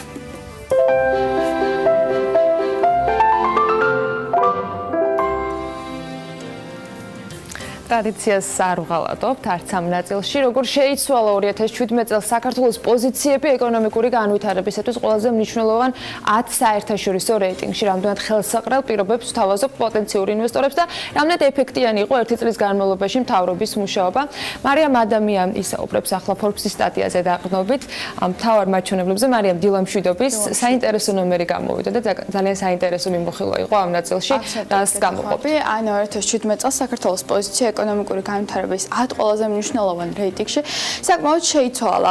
ზოგში დაწინაურდა კიდეც ესენია, როგორც პირდაპირ ეკონომიკური შინაარსის მქონე, ასევე კორუფციის, დემოკრატიისა და მედიის თავისუფლების დონის მაჩვენებელი რეიტინგები. დღეს გლობალიზაციის დონე ისეთი მაღალია, რომ ქვეყნების ეკონომიკური საზღვრები მხოლოდ ფორმალურ დატვირთვას ინარჩუნებენ. აღარ აქვს საზღვრები საერთაშორისო ბიზნესსა და კაპიტალს და იქ განთავსდება, სადაც სარგებლის მისაღებად უკეთესი პირობებია შექმნილი. შესაბამისად, ქვეყნები ეჯიბრებიან ერთმანეთს თუ ვინ უფრო ხელსაყრელ პირობებს შესთავაზებს პოტენციურ ინვესტორებს. რეალურად რეიტინგები ხდება სწორედ ის კარგი შესაძლებლობა, რომ ქვეყნები შედარდეს და შეფასდეს მთავრობების მუშაობა. გეთახმები ამიტომ გადავხედოთ საქართველოს მაჩვენებლებს, რომ შევაფასოთ ქვეყნების პოზიციები და განვითარების ტემპი. ერთი წლის განმავლობაში ცხადია, ჩამონათვალს Heritage-ის ეკონომიკური თავისუფლების რეიტინგით დავიწყებს, სადაც საქართველო 2016 წელს 23 ადგილზე იყო. 2017 წელს კი 180 ქვეყანას შორის მე-13-ზე გადაინაცვლა. სამაგიეროდ ფრაიზერის ეკონომიკური თავისუფლების რეიტინგში გვაქვს რეგრესი და 3 ადგილით უკან დავიწიეთ. ანუ 2016 წელს მე-5 პოზიციაზე ვიმყოფებოდით, ხოლო 2017 წელს მე-8 ადგილზე გადავინაცვლეთ უკაცრავად, თუმცა პოზიტიური ტენდენცია ნარჩუნდება ბიზნესის კეთების სიადულის, ანუ doing business-ის რეიტინგში, რომელსაც მსოფლიო ბანკი აქვეყნებს და 10 კრიტერიუმის მიხედვით არის შეფასებული. პოზიციური ტენდენცია გულისხმობს 7 ადგილით დაწინაურებას და 2016 წელს უკვე 190 ქვეყანას შორის მე-9 ადგილზე გადავინაცვლეთ. ჩვენ კიდევ ერთი დასტური გვაქვს მე და მარიამს, რომ დასაწყისი გვაქვს მხოლოდ სეზონის, იგი ახლა პარალელურ რეჟიმში ჩემთან ერთად ამოისუნთქავს, თუმცა მიუხედავად პოზიტიური ციფრებისა, მნიშვნელოვნად არის გაუარესებული ჩვენი მაჩვენებლები გლობალური კონკურენტუნარიანობის რეიტინგში. ეს არაერთხელ აგვიღნიშნავს, სადაც საქართველო 59 პოზიციიდან 67-ზე გადაინაცვლა. არა და მარიამ დამეთანხმები, რომ ეს ერთ-ერთი ყველაზე მნიშვნელოვანი რეიტინგია ქვეყნების შეფასებისას. გერგ გათანხმები რეიტინგი ქვეყნებს 180 კრიტერიუმის მიხედვით აფასებს, რომელთა უმეტესობის შესადგენად მეწარმეების პირდაპირ გამოკითხვა ჩატარდა. საქართველომ კი 4.28 მიესადი ქულით არც თუ ისე დადებითი შედეგი აჩვენა. ანალოგიური მდგომარეობა ეკონომიკური გლობალიზაციის რეიტინგში, სადაც საქართველო 2016 წელს მე-16 ადგილზე იყო, 2017 წელს კი მე-19-ზე გადაინაცვლა. სამაგიეროდ ერთი ადგილით დავწინაურდით საკუთრების დაცვის საერთაშორისო რეიტინგში და 92 ადგილ პირველი დავიკავეთ. 4 პოზიციით დავწინაურდით კორუფციის აღქმისა და დემოკრატიის რეიტინგებში და 54 და 78 ადგილზე გადავინაცვლეთ, რაც შეეხება პრესის თავისუფლების რეიტინგს, რეპორტერების საზღვრებ გარეშე. აქ საქართველოს იგივე 64 ადგილი შეინარჩუნა, ხოლო პრესის თავისუფლების რეიტინგში 2 პოზიციით უკან დავიხეთ და მე-100 ადგილიდან 102 ადგილზე გადავინაცვლეთ. მადლობა მარიამს, ანას უკვე ველოდებით ჩვენთან ძირითად ლოკაციაზე, რადგან უკვე სტუმართან ერთად დავიწყებთ კონკრეტული ამბების განხილვას. მე მგონი ჯობს რომ მცირედი პაუზა გავაკეთოთ იგივე ამინდის პროგნოზით, შედარებით გრძელვადიანი სამინდრის პროგნოზი რო ვაჩვენოთ, ამასობაში კი უკვე აეთ კუკავასთან ერთად გავაგრძელებთ საუბარს. სხვათა ამ ინფორმაციაზე, რაზეც ახლა მარიამ ადამიანს საუბრობდა, სულ მალე მის რეზუმირებულ ვარიანტს ნახავთ BMG-ზე, ხო, თავად ბესონ ამჩავაძის სტატია რეიტინგები საქართველოში შეგიძლიათ ამოიკითხოთ Forbes-ის ბოლო გამოცემაში. გადავინაცვლოთ პირდაპირ სტუმარზე, გასაგებია, განათლებაზე ხშირად ვსაუბრობთ, კარგი განათლების აუცილებლობაზე, მათ შორის სასკოლო განათლების მნიშვნელობაზე და იმ პრობლემებზე, რომელიც ამ სფეროს აქვს. სასკოლო განათლების ერთ-ერთ საუკეთესო მოდელად ფინური მოდელი მიიჩნევა, რომელიც ორიენტირებულია ბავშვისთვის კომფორტულ და უსაფრთხო გარემო შექმნაზე. სწორედ ფინური მოდელი აირჩია ალიანს ჯგუფი ჰოლდინგის დამფუძნებელმა აეთ კუკავამ სკოლის კონცეფციად, რომელიც არც მეტი არც ნაკლები საგურამოში გაიხსნება. ეს იყო ალბათ ახალწლად ერთ-ერთი ყველაზე სასიამოვნო ინფორმაცია, რომელიც ამოვიკითხეთ და ვინ თუ არა თავად აეთ კუკავას ალიანს ჯგუფ ჰოლდინგის დამფუძნებელს და ხელმძღვანელს თხოვეთ საქმიანი დილის ამ სეზონის გახსნა ჩვენთან ერთად. მე მას მივესალმები დილა მშვიდობის. მარჯობათ. ყველაზე მეტად მიხარია, გილოცავთ ყველა დღესასწაულს ერთად, დიდი მადლობა. ყველაზე მეტად მიხარია, რომ პირველი შემთხვევა არის, აიეთ, როცა ფინურ მოდელზე ლაპარაკიდან გადავედით საქმეზე. და ყველაზე, ასე ვთქვათ, ჩვენთვის მტკივნეულ საშუალო განათლების თემას ეხება. საიდან წამოვიდა ეს იდეა? რატომ საგურამო და მოკლედ ბევრი კითხვა აქვს ამასთან დაკავშირებით და ყველა შემთხვევაში საერთოდ ამ ბიზნესში ჩართვა რატომ გადაწყვეტ? ძალიან ბევრი მიმართულება არსებობს და ეხლა განათლების ბიზნესში გადაწყვეტ რომ ყოფილიყავით წარმოდგენილი, რატომ გაკეთდა ეს არჩევანი? ჩვენი კომპანიას თუ აკვირდებით, ბიზნეს პირველ რიგში ვიწყებთ იმ დარგში, რომელიც ქვეყანას სჭირდება. რაც ქვეყანას სჭირდება, რა თქმა უნდა, ჩვენთვისაც კომერციულად მომგებიანი იქნება. რაც შეეხება ფინურ განათლებას, ეს არის დამტკიცებული, რომ ფინელი ახალგაზრდები ბოლო წლებში განსაკუთრებით ინოვაციურ სტარტაპებში მილიარდიანი კომპანიები შექმნეს, რომლითაც მტკიცდება, რომ ეს არა მარტო, ასე ვთქვათ, შეფასებები და მთელ სოფლიოს ჯობიან რაღაც საგნებში და რეიტინგებით, არამედ პრაქტიკულადაც რეალური და ამიტომაც რამოდენიმე წელია ვმუშაობთ, ფინეთში ვიყავით, უშუალოდ სკოლებში ვხვდით. მთავრობასაც შევხვდით, აღვიქვეს დახმარება, ვინაიდან ეს არ არის რაღაც ერთჯერადი ჩვენ ვაპირებთ საქართველოში. ამაზე მუშაობთ, იმიტომ რომ თქვენ საკმაოდ ვრცელი შესავალი გააგეთ ამ ნაწილში. ნებისმიერ ბიზნესს რამოდენიმე წლის წინ გეგმავთ, ასე ვთქვათ. და 3 წელზე მეტია ამაზე ვფიქრობთ. უშუალოდ ვფიქრობთ კონცეფციაზეც უკვე დამუშავებთ კი რა თქმა უნდა. შევარჩიეთ ფინური კონსორციუმი, რომელიც ერთ-ერთი წარმატებულია, ვინაიდან ფინეთზე დიდია მოთხოვნა, ამიტომ რიგი ქვეყნები რიგში დგანან, რომ თავიანთ ქვეყნებში დანერგონ და ერთ-ერთი წარმატებული კონსორციუმი შევარჩიეთ, რომელიც შედგება არა მარტო განათლების ექსპერტებისგან, არამედ დიზაინის, არქიტექტურის, ინჟინერინგის და ვინაიდან ბავშვები სადაც არიან, იქ უნდა იყოს ჯანსაღი გარემოს, სუფთა ჰაერი, ერგონომიული, აი წარმოიდგინეთ სავარძელი თუ ბავშვი მაღალია თუ დაბალი, სავარძელი, მაგი და ყველანაირი ინსტრუმენტები სამზარეულო სტანდარტიზებულია ყველაფერი. ერგება, ბავშვს შეუძლია ღილაკს დააჭიროს და ოკეი, მოერგება მას. მოერგება, ასევე არის კარადები, ბავშვს არ უწევს წიგნის ტარება, რომლებიც შეუძლია სკოლაში იყოს და ეს მოძრავი კარადებია, რომელიც დაყვება და მთელი თავისი სეიფშია ჩაკეტილი მთელი თავისი აღჭურვილობა. თუმცა ამის გარდა ახლა დავიწყოთ, რაც არის ყველაზე მნიშვნელოვანი.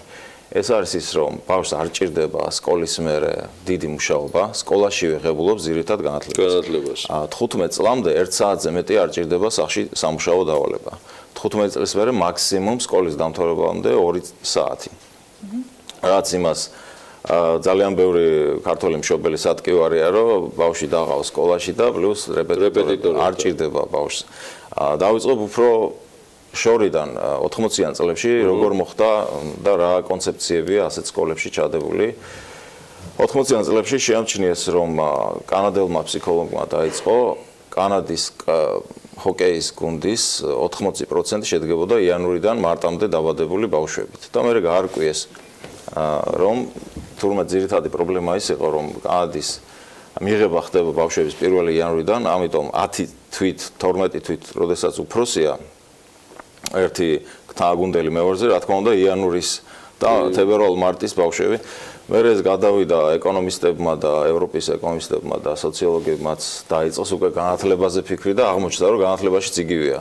ანუ ბავშვი, რომელიც ასე ვთქვათ, ინტელექტუალურად თითქმის ერთ დონეზეა, შეიძლება 4-14%-ით უფრო ნაკლებ შედეგს იძლეოდეს, ვინაიდან ბავშვობაში იკეტება, როდესაც ხედავს, რომ მისი ჯგუფელები, რომლებიც ასაკით 10 თვით მაღლა არიან, რაღაც საგნებში მაღალ შედეგებს იღებენ და მე უკვე ხდება ფაქტიურად ხდება ერის არაოპტიმალური გამოყენება რესურსების, ვინაიდან ის ბავშვები, რომლებიც თვეების გამო უკან არიან, ვინურ სკოლაში ეს გამორიცხულია, ვინაიდან სულ სხვა სისტემაა, რომ და მსგავსი, ანუ საფუძვლიანი ფუნდამენტური მეცნიერული შრომებია დაფუძნებული, რომლის მიხედვითაც ხდება ფაქტია შედეგებიც ნახეთ უკვე რამდენიმე თაობის კონკრეტული რეიტინგებში დღემდე არის ავანგარდში და ლიდერი ფინური მოდელი. ფინური განათლება ძალიან დიდი თემაა და ბევრჯერ აქაც გვისაუბრია მის პლუსებზე, მინუსებზე, შეიძლება ერთი შეხედვით ბევრს იმ სისტემიდან გამომდინარე, მithumetes საბჭოთა კავშირის სისტემიდან გამომდინარე, საქართველოში არსებობდა სკეპტიკური გაზრდები ქონდეს, თუმცა უკვე შეგვიძლია დღეს კონკრეტულ შედეგებზე ვისაუბროთ, მაგრამ მე მინდა ამას როგორც ბიზნეს ასევე ესე კითხოთ. თქვენ ახსენეთ, რომ ისეთ სფეროებში ვითარდებით და ისეთ სფეროებს ვითვისებთ, რომელიც მომგებიანია. საგურამოში სკოლა რამდენად მომგებიანი შეიძლება იყოს? ვინაიდან ჩვენ გვაქვს გრძელვადიანი გათვლა, პირველ რიგში ფინურ სკოლას როგორც წესი დიდი სივრცე ჭირდება, თბილისში ძალიან ცოტა ესეთი სივრცე, პლუს ჩვენ გვინდოდა სანიმუშო სკოლა გავიგეთებინა, ვინაიდან ჩვენ პარტნიორებს უნდათ საქართველოში დაიწყონ რეგიონში გაფართოება, ყაზახეთამდე, თურქეთის მოცვით და ასე შემდეგ. ჩვენ კონკრეტულად გვინდა რომ დავიწყოთ თბილისით, მერე ქუთაისი და ბათუმი სავარაუდოდ, რომ მარტო ქალაქში, დედაქალაქში არ იყოს. მაგრამ ამ სკოლას ჭირდება დიდი სივრცე, რომელიც გულისხმობს არა მარტო სკოლის შენობაში, არამედ ლაბორატორიები, ტრეინინგ ცენტრი, ბიზნესმენები მოდიან სკოლაში და ბავშვებს პირველი კლასებიდანვე ასწავლიან რა არის ბიზნესი, რისგან შედგება სახელმწიფო, რატო როგორ კეთდება ეს ყველაფერი და პლუს არის ლაბორატორიები, სადაც შეიძლება იქ სულთა ჰაერი მithumetes. ყველა კლასი გექნებათ საწყის ეტაპზე? არა, საწყის ეტაპზე ნელ-ნელა ვიწყებთ ათვისებას, რა თქმა უნდა, სამფაზიანი. პედაგოგები რა ეტაპებს გაივდნენ იმისთვის, რომ მოხვდნენ, იყვნენ დასაქმებულები, ასეთ თავიდან დირექტორი, სკოლის დირექტორი და რამოდენიმე მასწავლებელი იქნება ფინეთიდან, მაგრამ მაქსიმალურად უკვე ვიწყებთ პედაგოგების გადამზადებას. ეს შეიძლება ჩვენმა კონკურენტებმაც გამოიყენონ და ამის პრობლემა არ გვაქვს. როგორც წესი ხდება, თუ მაგალითად მე მაქვს ბიზნესის ხარისხი, მინიმუმ 6 თვიანი ტრეინინგი უნდა გავიარო, რომ სკოლაში შევძლო სწავლება. ანუ ძალიან მაღალი ხარისხის პედაგოგები გვეყოლება, რომელთაც მაგისტრის ხარისხი ექნებათ ქიმიაში, მედიცინაში, ფიზიკაში და ასე შემდეგ. შესაბამისად ანაზღაურებაც მაღალი იქნება. საგურამოში ჩვეულებრივ მიწის ნაკვეთი აიღეთ, ქონდა თუ რაიმე ძველ ინფრასტრუქტურას? რამოდენიმე ნაკვეთზე ვფიქრობთ, სადაც 7 ჰექტარი უნდა იყოს მინიმუმ, დიდი სივრცე გჭირდება. თვითონ საგურამოში იქნება თუ რომელიმე აი მიმდებარე საგურამოს ფარგლებში იქნება. დაახლოებით როდის ფიქრობთ, რომ მთელი ეს მოსამზადებელი პერიოდი, ინფრასტრუქტურა, რომელიც წესრიგში უნდა მოვიდეს, რა დრო დასჭირდება დასტარტოს უკვე პროექტისა? თქვენი აზრით. ჩვენ თავიდან გეგმავთ preschool-ი, ასე ვთქვათ, სკოლამდელი და 4 წელი, შემდეგ 15 წლამდე და შემდეგ ანუ ამას დაჭირდება მთლიანად 3-დან 5 წლამდე, რომ მთელი 12 კლასი მოვიცვათ. კონდეთ თუ არა განათლების სამინისტროსთან კონსულტაციები იგივე აკრედიტაციაზე იმ პროგრამაზე, რომელთაც ხდება უმაღლეს საქართველოში აკრედიტებულ უმაღლეს სასწავლებელში მოხვედრა და რამდენად როგორი იყო მათი რეაქცია და მათგან რეაქცია როგორი მიიღეთ, როდესაც უთხარით რომ სრულად განსხვავებული სისტემით პირდაპირ თქვათ აპირებთ რომ სკოლა შეგექმნათ.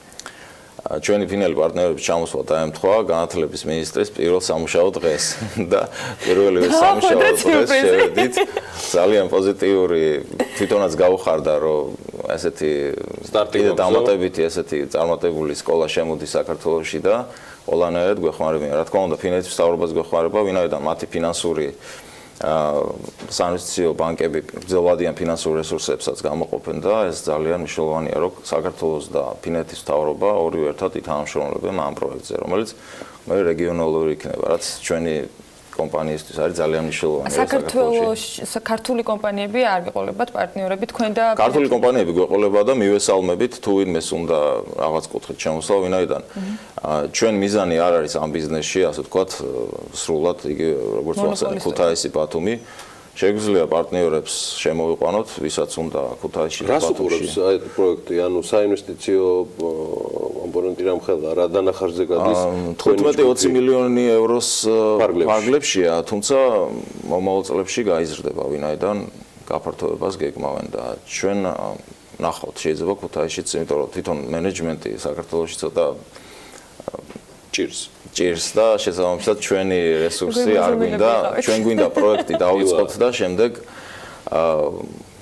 პარტნიორები ალიანსი ბოლო კითხვა როდის დაისტარტება ანუ გულისხმობ რომ მე როდის მექნება საშუალება რომ დავინტერესდე პრაქტიკულად ჩემი შვილებისთვის ამ პროექტით თქვენ ეს უკვე შეგიძლიათ მომავალი წლიდან დავიგეგმო დიახ და უკვე ნელ-ნელა საქართველოს შეუძლია იამაყოს რომ კიდე ერთი წარმატებული კერძო სკოლა შემოემატა რომელთაც უკვე ფაქტიურად და გარანტირებული გვექნება რომ ჩვენი მომავალი თაობა უნივერსიტეტებში რეპეტიტორების გარეშე და ასევე სტარტაპ ბიზნესების კუთხით ჩვენთვის მნიშვნელოვანია რომ ხაზს უსვამთ რომ საქართველოს აქვს პოტენციალი ინოვაციურობაში რეგიონში წამყვანი იყოს არანაკლები ვიდრე ისრაელი. საბჭოთა კავშირში ეს იყო და საბჭოთა კავშირის მერე ბელორუსმა ბალტიისპირეთის ქვეყნებმა გაგვასწრეს და ცოტა არ იყოს თავმოყარების ამბავია. ერთ პრაქტიკულ კითხვას მე კიდევ დავსვამ, რადგან იქამდე მივედით რომ შესაძლოა უკვე დაფიქრება იმაზე, ასაკის შესაბამისად ვინ შეიძლება რომ ამ სკოლაში საკუთარი შვილის სწავლება განსაზღვროს, საფასო პოლიტიკა როგორ იქნება? გექნება დათვლილი და არწმუნებული ვარ, დღეს არსებული კერძო სკოლების ფასებთან შედარებით იქნება თანაბარ პოზიციაზე, ნუ განსხვავებულია ყველას ფასი, მაგრამ მაინც რო ვთქვა, აი მაქსიმუმსა და შუალედურ ფასს შორის როგორ განსაზღვრება? აქ იქნება ბევრი კომპონენტი, აი პირველ რიგში განსხვავება ის იქნება, რომ საგურამო არის სუფთა ჰაერზე და საკვები, რასაც ბავშვები მიიღებენ, იქვე ლაბორატორია იქნება, რომელიც შეამოწმებს ყოველდღიურად ნებისმიერ საკვებს, რაღაცას მივიღებთ ადგილობრივი წარმოების ქარხნებიდან, მაქსიმალურად შევეცდებით, რომ 100%-ით იყოს ქართული საკვები, დანარჩენი შეიძლება კონკრეტულ მცირე მეურნეობებთან, გლეხებთან პირდაპირ, როდესაც ხედავთ, რომ აუს მაგალითად ძროხების საკმარისი რაოდენობა ლაბორატორიაში ჩააბარებს ყოველდღიურად, თუ საკმარისი იქნება ხარისხი, ასე რომ ეს იქნება ძალიან მნიშვნელოვანი პრემიუმ სეგმენტზე გვაქვს გათვლილი, რომ ბავშვი იყოს ყველანაირად დაცული. სუფთა გარემო, არავითარი, ასე ვთქვათ, ძალადობა და გამორიცხულია როგორც თბილისის შემოგარენში, როდესაც სკოლები ახლოს არის ძალიან ბევრი საშიშროება. და ასევე კვება, ჰაერი, განწყობა ნანატ ფინური განათლების მოდელი პრაქტიკულად უკვე ქართულ განათლების სისტემაში ის დაისტარტება 2019 წლიდან აიეთ კუკავამ ალიანს ჯგუფი ჰოლდინგის დამფუძნებელმა და ხელმძღვანელმა პრაქტიკულად დასაბამი მისცა სრულად განსხვავებულ მოდელს რომელიც ჯერ მხოლოდ თბილისის შემოგარენში ამ შემთხვევაში საგურამოს მიდამოებში 7 ჰექტარზე გაშენდება ეს სკოლა და დაახლოებით საუბარია 15-დან 20 მილიონ ევროს ინვესტიციაზე, რაც საშუალო განათლებაში ერთ-ერთი ყველაზე მასშტაბური კერძო ინვესტიცია იქნება. ეს არ იქნება, ასე ვთქვათ, ბოლო, რადგან ჯგუფი გეგმავს რომ ანალოგიური საქართველოს სხვა რეგიონებშიც გავრცელოს. მე მადლობას ვუხდი აეთ გუკავას სტუმრობისთვის და წარმატებებს ვუსურვებ ალიანს ჯგუფ ჰოლდინგს. თქვენ და საქართველოს. მადლობა თქვენ, წარმატებები ნამდვილად საქართველოს. მეტი რეკლამა TV პირველს რეკლამის დრო არის. მადლობა. ამინდის პროგნოზის სპონსორია SEU დეველოპმენტი.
ამინდის პროგნოზის სპონსორია SEU დეველოპმენტი.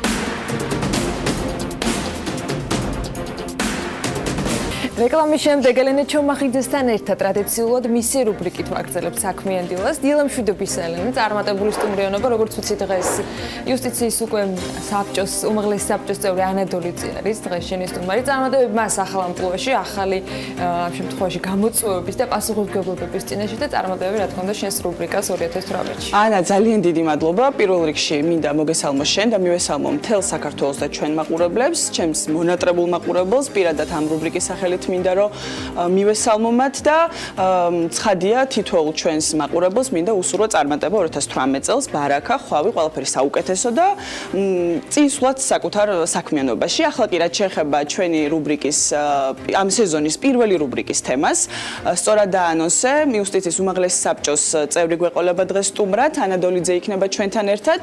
თუმცა კი მანამდე მინდა რომ მოკლე შესავალი გავაკეთო რა და როგორ საქართველოს პრეზიდენტმა იუსტიციის უმაღლესი საბჭოს წევრად პრეზიდენტის საპარლამენტო მდივანი ანა დოლიძე დანიშნა, გიორგი მარგველაშვილმა განკარგულება ამის შესახებ ამა წლის 8 იანვარს გამოსცა. ანა დოლიძე მოვალეობის შესრულებას 17 იანვრიდან შეუდგება. დამოუკიდებელი საქართველოს ისტორიაში მართლმსაჯულების სისტემა რჩება იმ აქილევსის ქუსლად, რომელიც პრობლემად გასდევს ფაქტობრივად ყველა ხელისუფლებას. დამოუკიდებელი სასამართლო არის ერთ-ერთი მთავარი ფუნდამენტი ჩვენი სახელმწიფოებრიობისა. აღნიშნული სიტყვები პრეზიდენტს გიორგი მარგველაშვილს ეკუთვნის და მან საქართველოს სასამართლო სისტემის გაუმჯობესების აუცილებლობაზე სწორედ ანა დოლიძის წარდგენისას გააკეთა აქცენტი. რაც შეეხება უშუალოდ დოლიძის ამ თანამდებობაზე დანიშნას, გეტყვით რომ საქართველოს იუსტიციის უმაღლესი საბჭოს ერთ წევრს კონკურსის საფუძველზე საქართველოს პრეზიდენტი ნიშნავს, ხოლო პრეზიდენტის კვოტით არჩეულ არამოსამართლე წევრ ვახტანგ მჭედლიშვილს უფლებამოსილების ვადა 16 იანვარს, ანუ ხვალ უკვე ეწურება. საბჭოს ახალი წევრი ანა დოლიძე თანამდებობას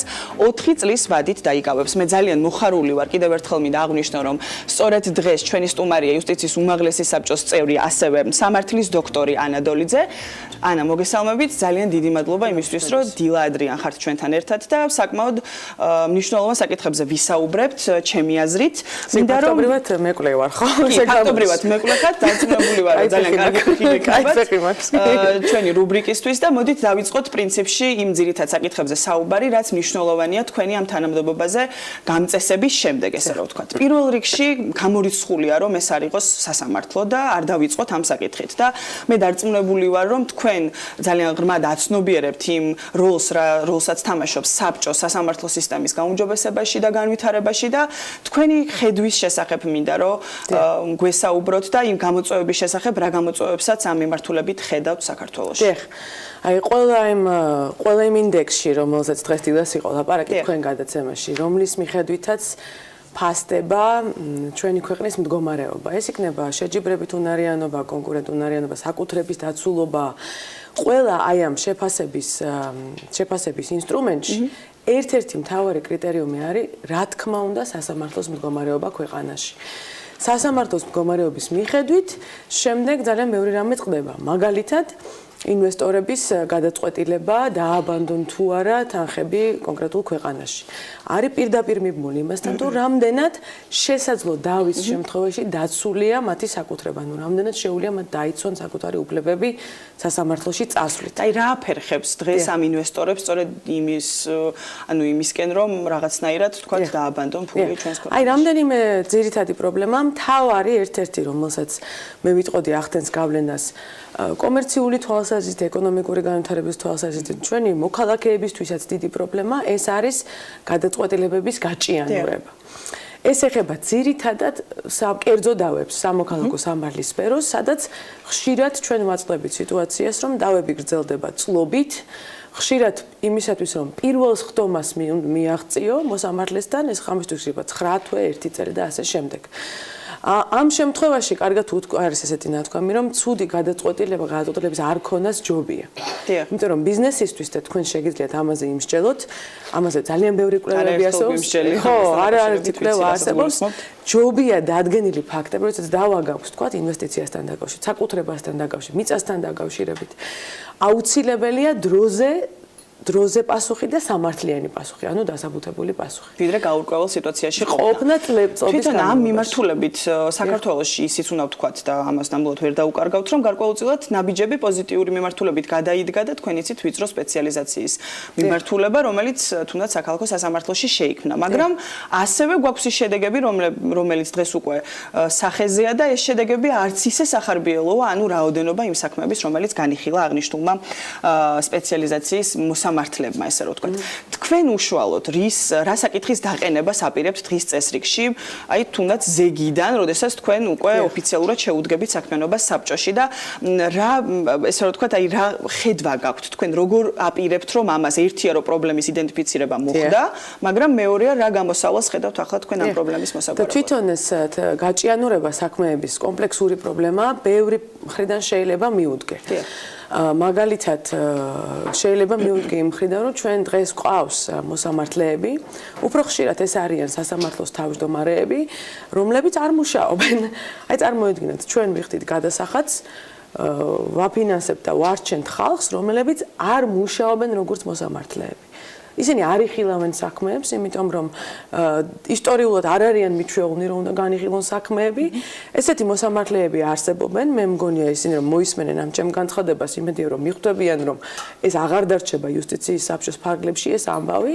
ანუ თუ ყავს თვითონ იერარქია გვაქვს სასამართლოში, ზოგ მოსამართლეს თქვა აწერია 500 და 600 საქმე და შესაბამისად მას საბჭო ვეღარ სთხოვს პასუხს, იმიტომ რომ ის გადატვირთულია, მაგრამ ამავე დროს ყავს ესეთი პრივილეგირებული ჯგუფი სასამართლოს შიგნით, რომლებიც ამბობენ რომ ისინი დაკავებული ადმინისტრაციული საქმეებით, კულუარულად და ასე შემდეგ და სამოსამართლეო საქმიანობით, ანუ ამ ტვირთს, რომელიც სასამართლოს აძლევს, არ ინაწილებენ. ეს არის ერთი.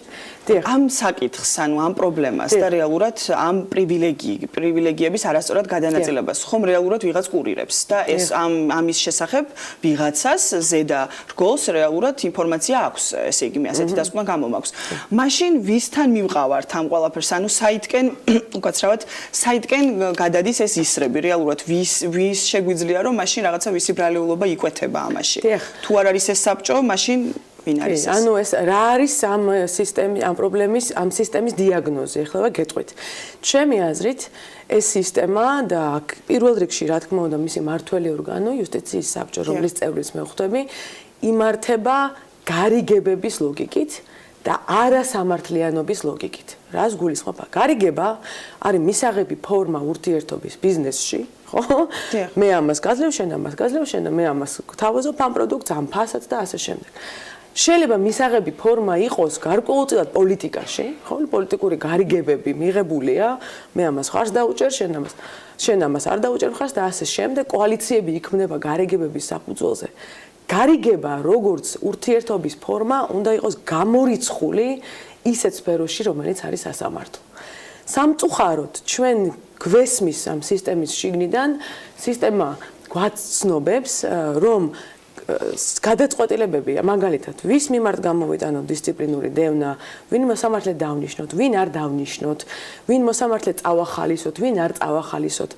სამწუხაროდ ჩანს, რომ ხაზი, რომელიც ამას გასდევს ამ გადაწყვეტილებას, არის გარიგებები. და არა სამართლიანობა. როგორ უნდა აღმოიფხვრას ეს ყველაფერი? აი ეს გარიგებები როგორ უნდა მოისპოს და ვინ უნდა ჩაუდგეს ამას სათავეში, რომ ერთხელ და სამუდამოდ რაღაცნაირად აღმოიფხვრას. ალბათ ამასთან დაკავშირებითაც თქვენი მოსაზრება გაქვთ. დიახ, პირველ რიგში ალბათ ძალიან მნიშვნელოვანია, მე არ მგონია რომ უნდა ვეძებოთ ბელადი და კიაზო, ვინმე რომელიც ამას ყველაფერს სათავეში ჩაუდგება, არა.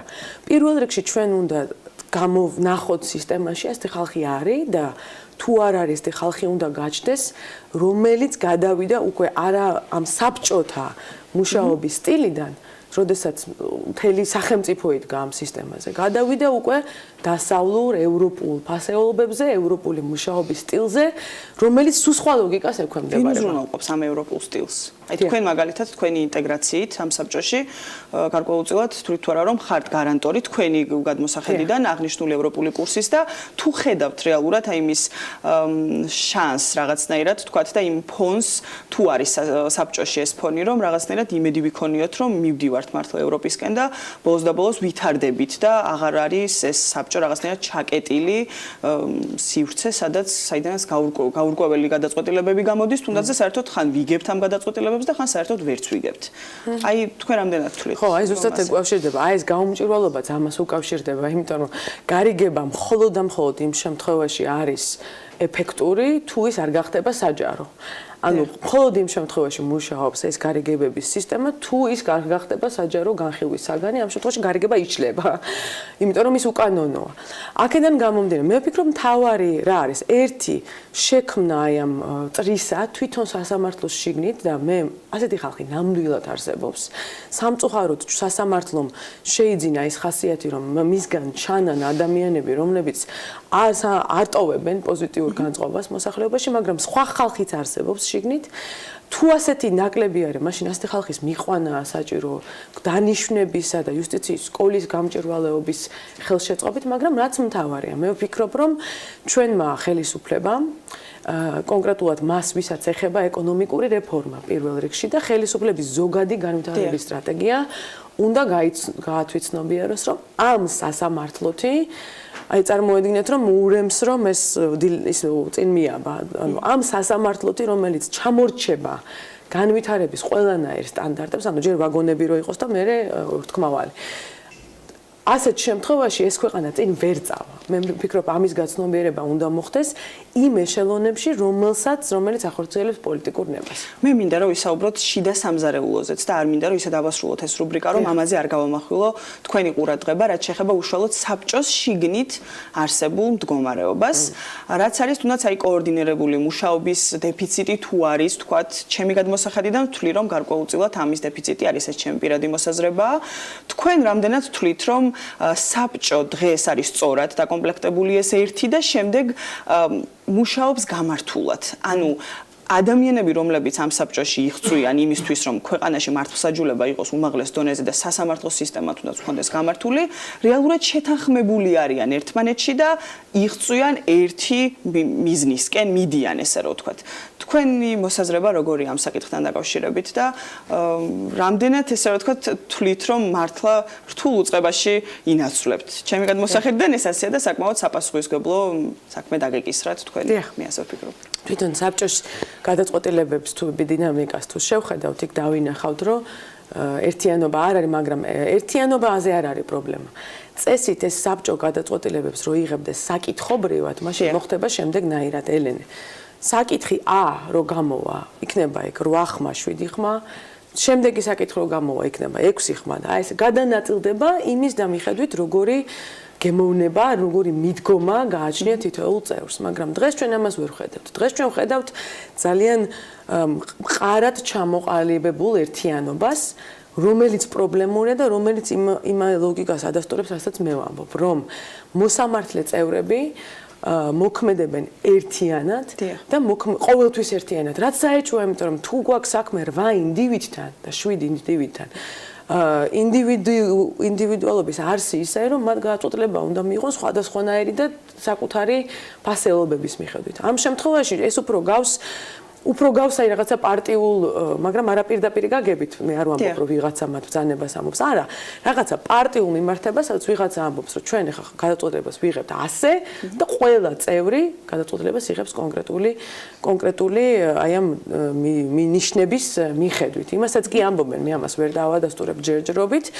და ამის ადასტურება ალბათ სიგიჟეა, რომ ესენი მოქმედებენ მესეჯების სისტემის მიხედვით, რომელსაც ვიღაცა, რაც ეს ხო არ არის სკოლა, როდესაც რაღაცა ერთმანეთს კარნახობ, იმეებს SMS-ებით კარნახობ პასუხებს, ხო? ეს არის ჩვენი სასამართლო სისტემის უმაღლესი მმართველი ორგანო. ხო? ეს უნდა იყოს, რომელიც დაკომპლექტებული უნდა იყოს, აი, მისაბაძი ჰიპერავტორიტეტული ინდივიდუუმებისაგან და ეს ავტორიტეტი ისეთი რაღაცა არ არის, მას სჭირდება დაძალებით არ მოიპოვება, ის მოიპოვება მოქმედებით. ჯერჯერობით ყოველ შემთხვევაში სახეზე გვაქვს გარკვეული კითხვის ნიშნები, რაც შეეხება აღნიშნული საბჭოს ავტორიტეტს და მის თუნდაც გადაწყვეტილებების გამჭვირვალობას იქნება ეს თუ მართლზომიერებას, მაგრამ ცხადია ეს ჩემი შესაძლებელი არ არის და ამას დრო გვაჩვენებს თქვენი საქმიანობა ზეგიდან ოფიციალურად დაიწყება აღნიშნულ საბჭოში და მე იმედს დავიტოვებ, რომ აუცილებლად მომეცემა კიდევ შანსი, რომ აქტიურ სამუშაო ფაზაში როცა იქნებით, გვესტუმროთ და გაგვაცნოთ თქვენი გეგმები კიდევ ერთხელ, თუნდაც რა მიმართულებით განაგრძობთ მუშაობას, როდესაც ამ საბჭოში მიხვალთ ოფიციალურად და დაიწყებთ საქმიანობას. ძალიან დიდი მადლობა მინდა გითხრათ იმისთვის, რომ საინტერესო მსჯელობა შემოგთავაზეთ და საკმაოდ გულწრფელად ისაუბრეთ არაერთ მნიშვნელოვან პრობლემაზე, რომელიც დღეს საქართველოში დგას. მე მაყურებელს შევახსენებ, რომ ჩვენი სტუმარი იყო ანა დოლიძე, იუსტიციის უმაღლესი საბჭოს წევრი და ასევე სამართლის დოქტორი. ახლა კი მინდა რომ ვისარგებლო დროით და მაყურებელს უთხრა, რომ მომავალი კვირიდან თქვენ გელოდებათ ძალიან საინტერესო სიახლე, რაც შეეხება უშუალოდ იურიდიულ რუბრიკას. ერთ-ერთი ყველაზე გავლენიანი და მნიშვნელოვანი და საინტერესო იურიდიული ფირმა BLC იქნება აღნიშნული რუბრიკის წარმდგენი თავისი პარტნიორებით და ის მაღალი კომპეტენცია, პროფესიონალიზმი და გამოცდილება, რომელიც აღნიშნულ გუნდს აქვს, აუცილებლად ინტეგრირდება ამ რუბრიკაში. შესაბამისად, მე ვთვლი, რომ ეს იქნება აუცილებლად გარანტი იმისა, რომ რუბრიკა გახდება უფრო მეტად საინტერესო და უფრო მეტად მნიშვნელოვანი და ის გარკვეულწილად როლსაც ითამაშებს, მნიშვნელოვან როლს ითამაშებს ჩვენი ქვეყნის სამართლებრივ გარემოში და მის განვითარებაში, ასე რომ აუცილებლად დაელოდეთ მომავალ ორშაბათს. ძალიან საინტერესო სიახლეები გელოდებათ. დიდი მადლობა ელენე ჩომახიძეს და მის რესპონდენტს ანა დოლიძეს, აუცილებლად დიდი ინტერესით დაველოდებით მომდევნო კვირას და მისი რუბრიკის ასეთ კარგ განვითარებას. ახლა კი სავალუტო მიმოხილვის დროა და გთავაზობთ უცხოური სავალუტო ბირჟების მიმოხილვას, რომელიც ამიერიდან ყოველკვირეული იქნება. ორშაბათობით ჩვენ მიმოვიხილავთ ძირითადად სავალუტო კალათის მონაგარს, ხოლო პარასკევს ვრცელი კრიპტოსავალუტო მიმოხილვით დავასრულებთ კვირას, რათა როგორც სავალუტო, ისე კრიპტოსავალუტო ბირჟით დაინტერესებულები სრულფასოვან და გადამოწმებულ ინფორმაციას ფლობდნენ კაპიტალის აღნიშნულების მიმდინარე და სავარაუდო მოძრაობის შესახებ. დავიწყოთ ბოლო დღეების მთავარი ამბით. ევრო ბოლო 3 წლის მანძილზე ასე ძვირი დოლარის მიმართ არასდროს ყოფილა. ევრო ამ სარეკორდო ნიშნულს გასულ პარასკევს მიაღწია. ევროპული ვალუტა გააძვირა მოლოდინმა, რომ ევროპის ცენტრალური ბანკი თავისი მასიური მონეტარული სტიმულირების პროგრამას ეტაპობრივად შეამცირებს 2018 წლის განმავლობაში, ხოლო პარასკევს ევროს ზრდამ დოლარის მიმართ თითქმის 1.5% შეადგინა და პარასკევს მისმა კურსმა დოლარსა და 22 ცენტს აუკაკუნა. ეს უმაღლესი წერტილია 2014 წლის დეკემბრის შემდეგ. ხუთშაბათს ევროპის ცენტრალური ბანკის ოფიციოზის შეხვედრა იყო. გამჟღავნდა, რომ ისინი წლის დასაწყისიდან ფიქრობენ მონეტარული პოლიტიკის ეტაპობრივ ცვლილებას. ინვესტორებმა ეს სიგნალი გაშიფრეს როგორც მონეტარული პოლიტიკის შემოქმედა მზაობა, რომ შეამცირონ სტიმულირების პროგრამა, რომელიც ობლიგაციების შესყიდვის გზით ხორცი ხორციელდება. ამავე შეხვედრაზე გამოვლინდა, რომ ევროპის ცენტრალური ბანკის ტოპ მენეჯმენტი ელის ზუსტ ციტატას გთავაზობთ აქ, უწყვეტად, ძლიერ და მზარდად მდგრად ეკონომიკურ ექსპანსიას, ასეთ ფორმულირება იპოვეს მათ.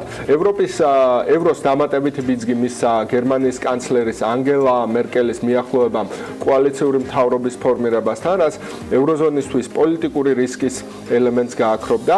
ევროს ახალმა მძიმე წონამ დოლარი დაწნეხა, დოლარის ინდექსი, რომელიც ამერიკული ვალუტის ძალას ზომავს 6 ძირითადი ვალუტის შეწონილი ფასის მიმართ პროცენტზე მეტით დაეცა და ინდექსმა 90.62 შეადგინა, რაც უდაბლესი მაჩვენებელია 2015 წლის იანვრის შემდეგ.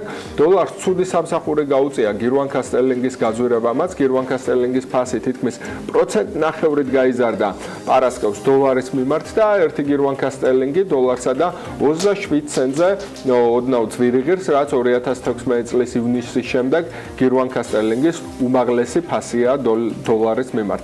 გირვანქა სტერლინგის გაძვირებასაც საკუთარი მიზეზი აქვს. ახალმა ამბავმა, რომ ნიდერლანდების სამეფო და ესპანეთი მზად არიან ბრიტანეთთან ისეთ გარიგებაში შევიდნენ, რომელიც მას ბრეგზიტამდელ მდგომარეობასთან მაქსიმალურად მიახლოებულ პირობებს გაუნაღდებდა, ბრიტანული ვალუტა გააძლიერა. პოზიტიური ანგარიშები იყო დოლარისთვისაც, თუმცა ევროსა და გირვანქა სტერლინგის ზრდამ მწვანე ვალუტას ხელიდან გამოაცალა შანსი ამერიკის ეკონომიკური იმპულსები, პოზიტიური იმპულსები მისი ზრდისთვის ბიძგის მიმცემი ყოფილიყო. პოზიტიური ანგარიში სამხმარებლო ფასების ინდექსიდან იყო, რომელმაც ბოლო 11 თვეს შორის უდიდესი ზრდა აჩვენა დეკემბერში, რაც თავის მხრივ აჩენს მოლოდინებს, რომ მიმდინარე წელს ინფლაცია სამიზნე ნიშნულს მიაღწევს, რაც ფედერალურ სარეზერვო ბანკს რეფინანსირების ცესხის გაზრდას, ანუ დოლარის გაძვირებას უბიძგებდა. ევროკავშირისა და დიდი ბრიტანეთის ამბებმა დოლარის პოზიტიური სიგნალი გადაფარა. იაპონური იენის მიმართაც დოლარი თვენახევრის ყველაზე დაბალ ნიშნულს აჩვენებს, ახლა 1 დოლარი 111 იენი ღირს და ზოგადად ამერიკის ეკონომიკური კალენდარი მომდევნო კვირაშიც საკმაოდ მსუბუქია, შესაბამისად დოლარის მნიშვნელოვან გამყარებას ამ კვირაში დიდი ალბათობით არ უნდა ველოდოთ. ეკონომიკურ ანგარიშებს შორის ყველაზე საყურადღებო საბინადრო სექტორიდან იქნება. ამავდროულად საყურადღებოა სხვა რეპორტები, სხვა ქვეყნების, ჩინეთი მეოთხე კვარტლის ეკონომიკური ზრდის ანგარიშს გამოაქვეყნებს, ხოლო ევროზონაში ყოველთვიური ინფლაციის მონაცემები გამოვა, რომელიც დამატებით ინფორმაციას მოგცემს, რამდენად სწრაფად შეძლებს ევროპის ცენტრალური ბანკი მონეტარული სტიმულირების პროგრამის შენელებას. ამით ჩვენი სავალუტო მიმოხილვა დასრულებულია. კვირის განმავლობაში ჩვენ ისევ შევხვდებით ახალი რუბრიკით, Forbes-ის რიცხვებით და საინტერესო ინტერვიუებით სხვადასხვა დარგის მკვლევარებთან. კვირას კი კრიპტოსავალუტო მიმოხილვით დავხურავთ. უახლოეს მომავალში კიდევ ერთ ტელესურპრიზს გიბზადებთ. დიდი მადლობა ყურადღებისთვის და მომავალ შეხვედრამდე. მადლობა შოთას, საინტერესო მიმოხილვისთვის ტრადიციულად და განახლებული, უბრალოდ საინტერესო სიახლეებისათვის, რომელსაც მაყურებელი ძალიან მალე შეიტყობს. ჩვენ მცირე სარეკლამო პაუზე ველოდება წინ და სულ რამდენიმე წუთში დაგეგმდებით სტუმართან ერთად.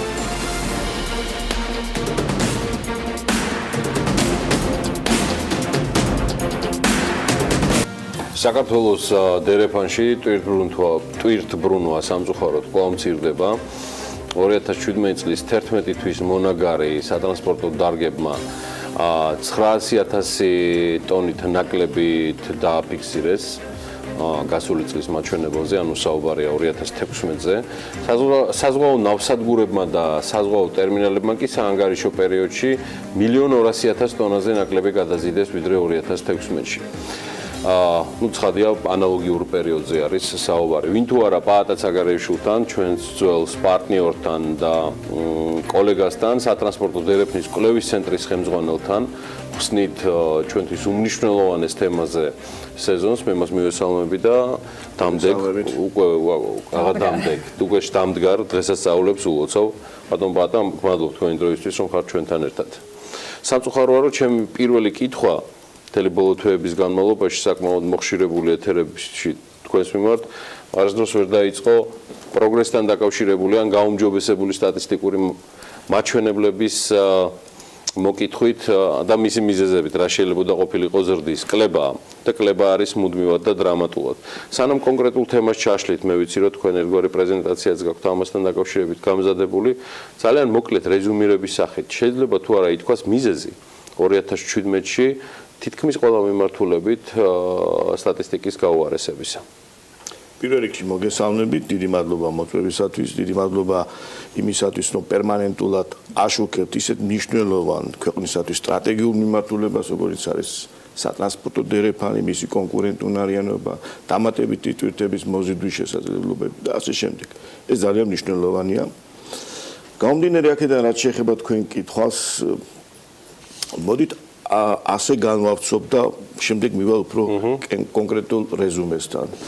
სატრანსპორტო დერეფნის ფუნქციონირებისათვის აუცილებელია მისი ორი ძირითადი კომპონენტის. პირველი ეს არის სატრანსპორტო დერეფნის ინფრასტრუქტურის შემზღუდავი ფაქტორების გამოაშკარაება და ასეთი ფაქტორები აი მრავლად არსებობს დღესდღეობით სატრანსპორტო დერეფანში. და მეორე მნიშვნელოვანი ფაქტორი, რომელიც განსაზღვრავს დერეფნის გამართულ ფუნქციონირებას, ეს არის სატრანსპორტო დერეფნის კონკურენტუნარიანობის ამაღლების ფაქტორები. აი ამ ორი ფაქტორის ურთიერთშეხამების, ურთიერთდაკავშირების საფუძველზე ხდება დამატებითი ტვირთების მოძიება, მოზიდვა და მერწმუნედ ამის რეალური პერსპექტივები არსებობს, თუნდაც 2018 წელს აუცილებელია აი ამ ორი ჩემს მიერ ზემოთ ჩამოთვლილი ფაქტორების, ასე ვთქვათ, სინთეზურად კოორდინაცია და განვითარება. კოორდინაციაზე ცოტა ქვემოთ ვიტყვი. მე მინდა ძალიან მოკლედ გავშალო ამ ფაქტორების შინაარსს. რაც შეეხება სატრანსპორტო დერეფნის ინფრასტრუქტურის შემზღუდავ ფაქტორებს, მე მინდა ისე არ წარმოვიდგინოთ, რომ მხოლოდ ეს ასეთი შემზღუდავი ფაქტორები მხოლოდ საქართველოს ტერიტორიაზე, საქართველოს სატრანსპორტო სექტორში არსებობს და ის განაპირობებს შემცირებულ ტვირთნაგაზს. არა, ესე არ არის. ინფრასტრუქტურის შემზღუდავი ფაქტორები არის დერეფნის თელ სიგრძეზე გაფანტული. თუნდაც რამდენიმე მაგალითს მოვიყვან. გაბარიტული შეზღუდები, მაგალითად საქართველოს რკინიგზას გაბარიტული შეზღუდები ახასიათებს და მოკლებულივად გაბარიტული ტვირთების ტრანსპორტირებას. მაგალითად მეზობელ თურქმენეთში და აზერბაიჯანში არსებობს ნავსადგურების აქტაოს და ბაქოს ნავსადგურში მოძრავი შემადგენლობის პრობლემა, დაგროვების პრობლემა. ჩვენ არ გვაქვს ისეთ დრო რა ასე დეტალურად განვიხილოთ, ჩვენ რა პრობლემის წინაშე ვდგავართ. 2017-ს მინდა რომ გადავხედოთ მაშინ როცა ტენდენცია ისევ კლებისკენ მიდის, რამე თუ იყო ცვლილება, ან სადმე თუ იყო შესაძლებელი, რომ ცვლილება მარტივად განხორციელებულიყო, რომელიც ამ შედეგს არ მოგცემდა, რაც ამ 11 თვის მონაცემებით დღეს გვიდგას. მოდით ესე ვიტყოდით, ცვლილებებს რაც შეეხება, კონკრეტული ცვლილებები განხორციელდა, მაგალითად მე მოვიყვან ესეთ მაგალითს, რომ საქართველოს რკინიგზამ 14 ჯერ მოახერხა კონკრეტული მიმართულებებით ტარიფების დაწევის ღონისძიებები. რა თქმა უნდა, ეს განხორციელდა მეზობელ რკინიგზებთან შეთანხმებით და ამას ესაჭიროება გარკვეული დამატებითი დრო. ეს 2007, რა თქმა უნდა, ეს არის რომ ყისიერი რეაქცია და შედეგი მოგვცეს. და აი ამან კიდევ ერთხელ გამოკვეთა, რომ დღესდღეობით არსებობს იმის რეზერვი, რომ თუნდაც 2018 წელს მე მინდა ვცუდა ოპტიმალურ მიმართულებაზე გადავიდე, რომ მინიმუმ 2-დან 3 მილიონ ტონამდე დამატებითი ტვირთნაკადი მოვიზიდოთ და ამით გარკვეულწილად დავაკომპენსიროთ ის 2012 წლიდან დაკარგული ტვირთნაკადები, რომელმაც თითქმის 60%-მდე მიაღწია სატრანზიტო გადაზიდვებში, რაც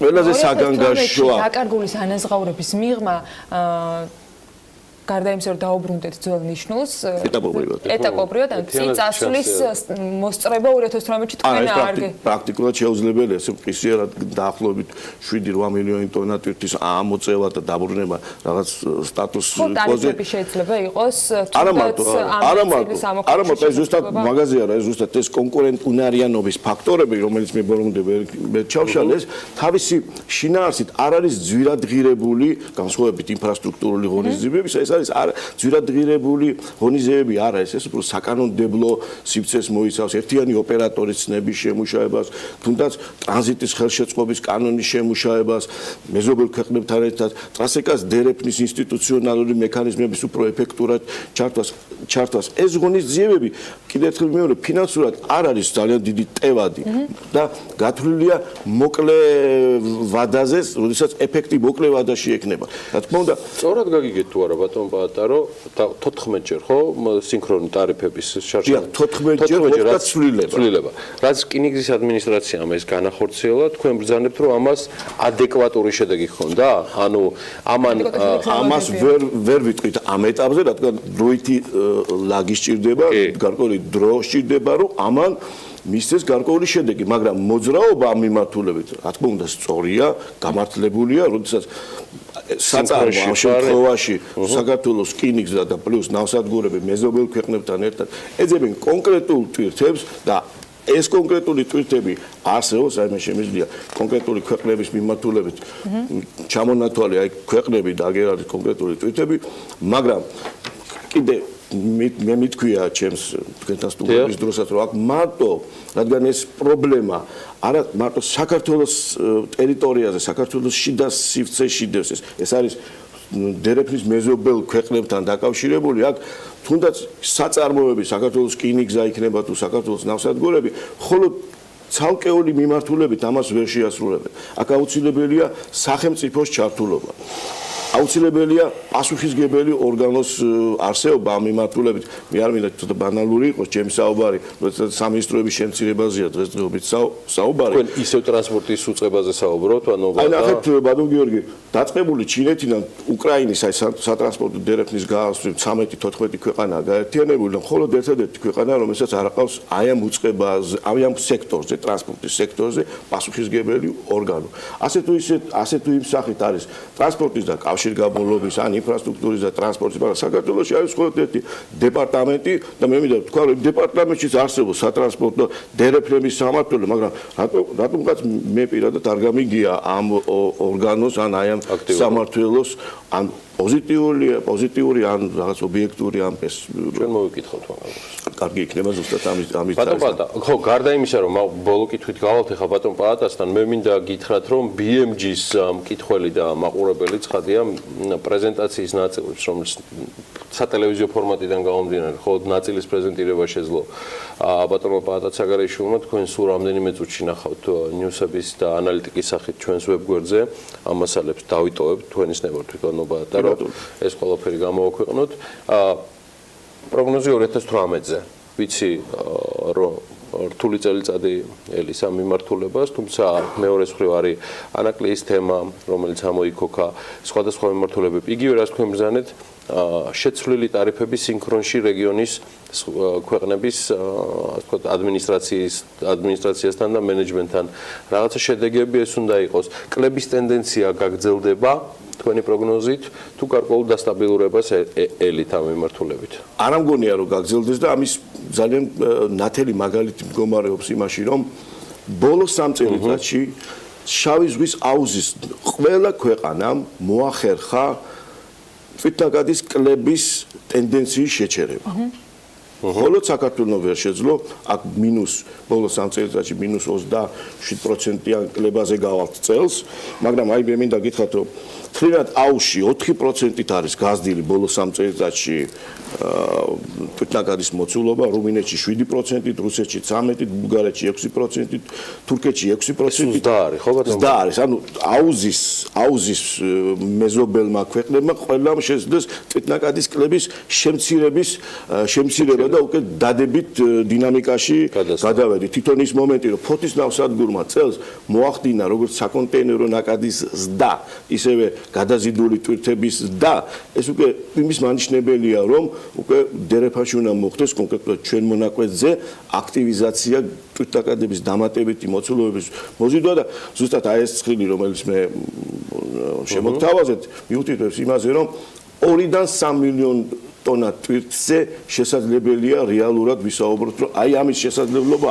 უკვე არის რეგიონში, რომ მოვიზიდოთ სხვადასხვა ქვეყნებიდან. ეს იყო პაატაც საგარეიშვილი, სატრანსპორტო დერეფნის კვლევის ცენტრის ხელმძღვანელი, ცენტრის ნამუშევარს და ანალიტიკას რამდენიმე წუთში BMG-ზე ნახავთ, ისევე როგორც მასთან საუბრის ვიდეო ვერსიასაც. გავდივართ მოკლე, შედარებით მოკლე რეკლამაზე და სულ მალე უკვე შემოსავლების სამსახურს და მის ხელმძღვანელს ვუმასპინძლებთ ამ სტუდიაში თათია ჩაფიჩაძესთან ერთად.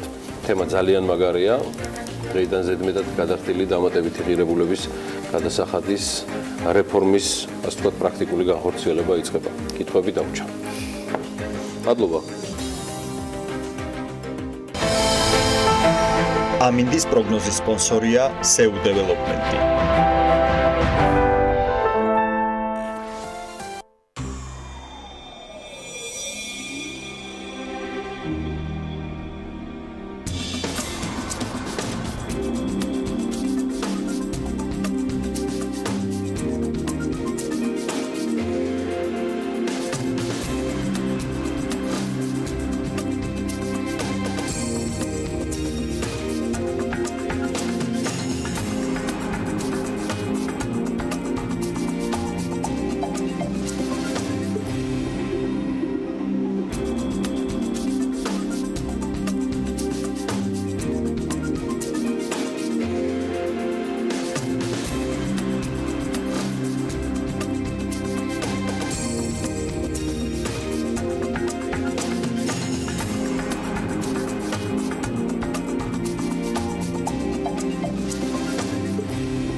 ამინდის პროგნოზის სპონსორია SEU დეველოპმენტი.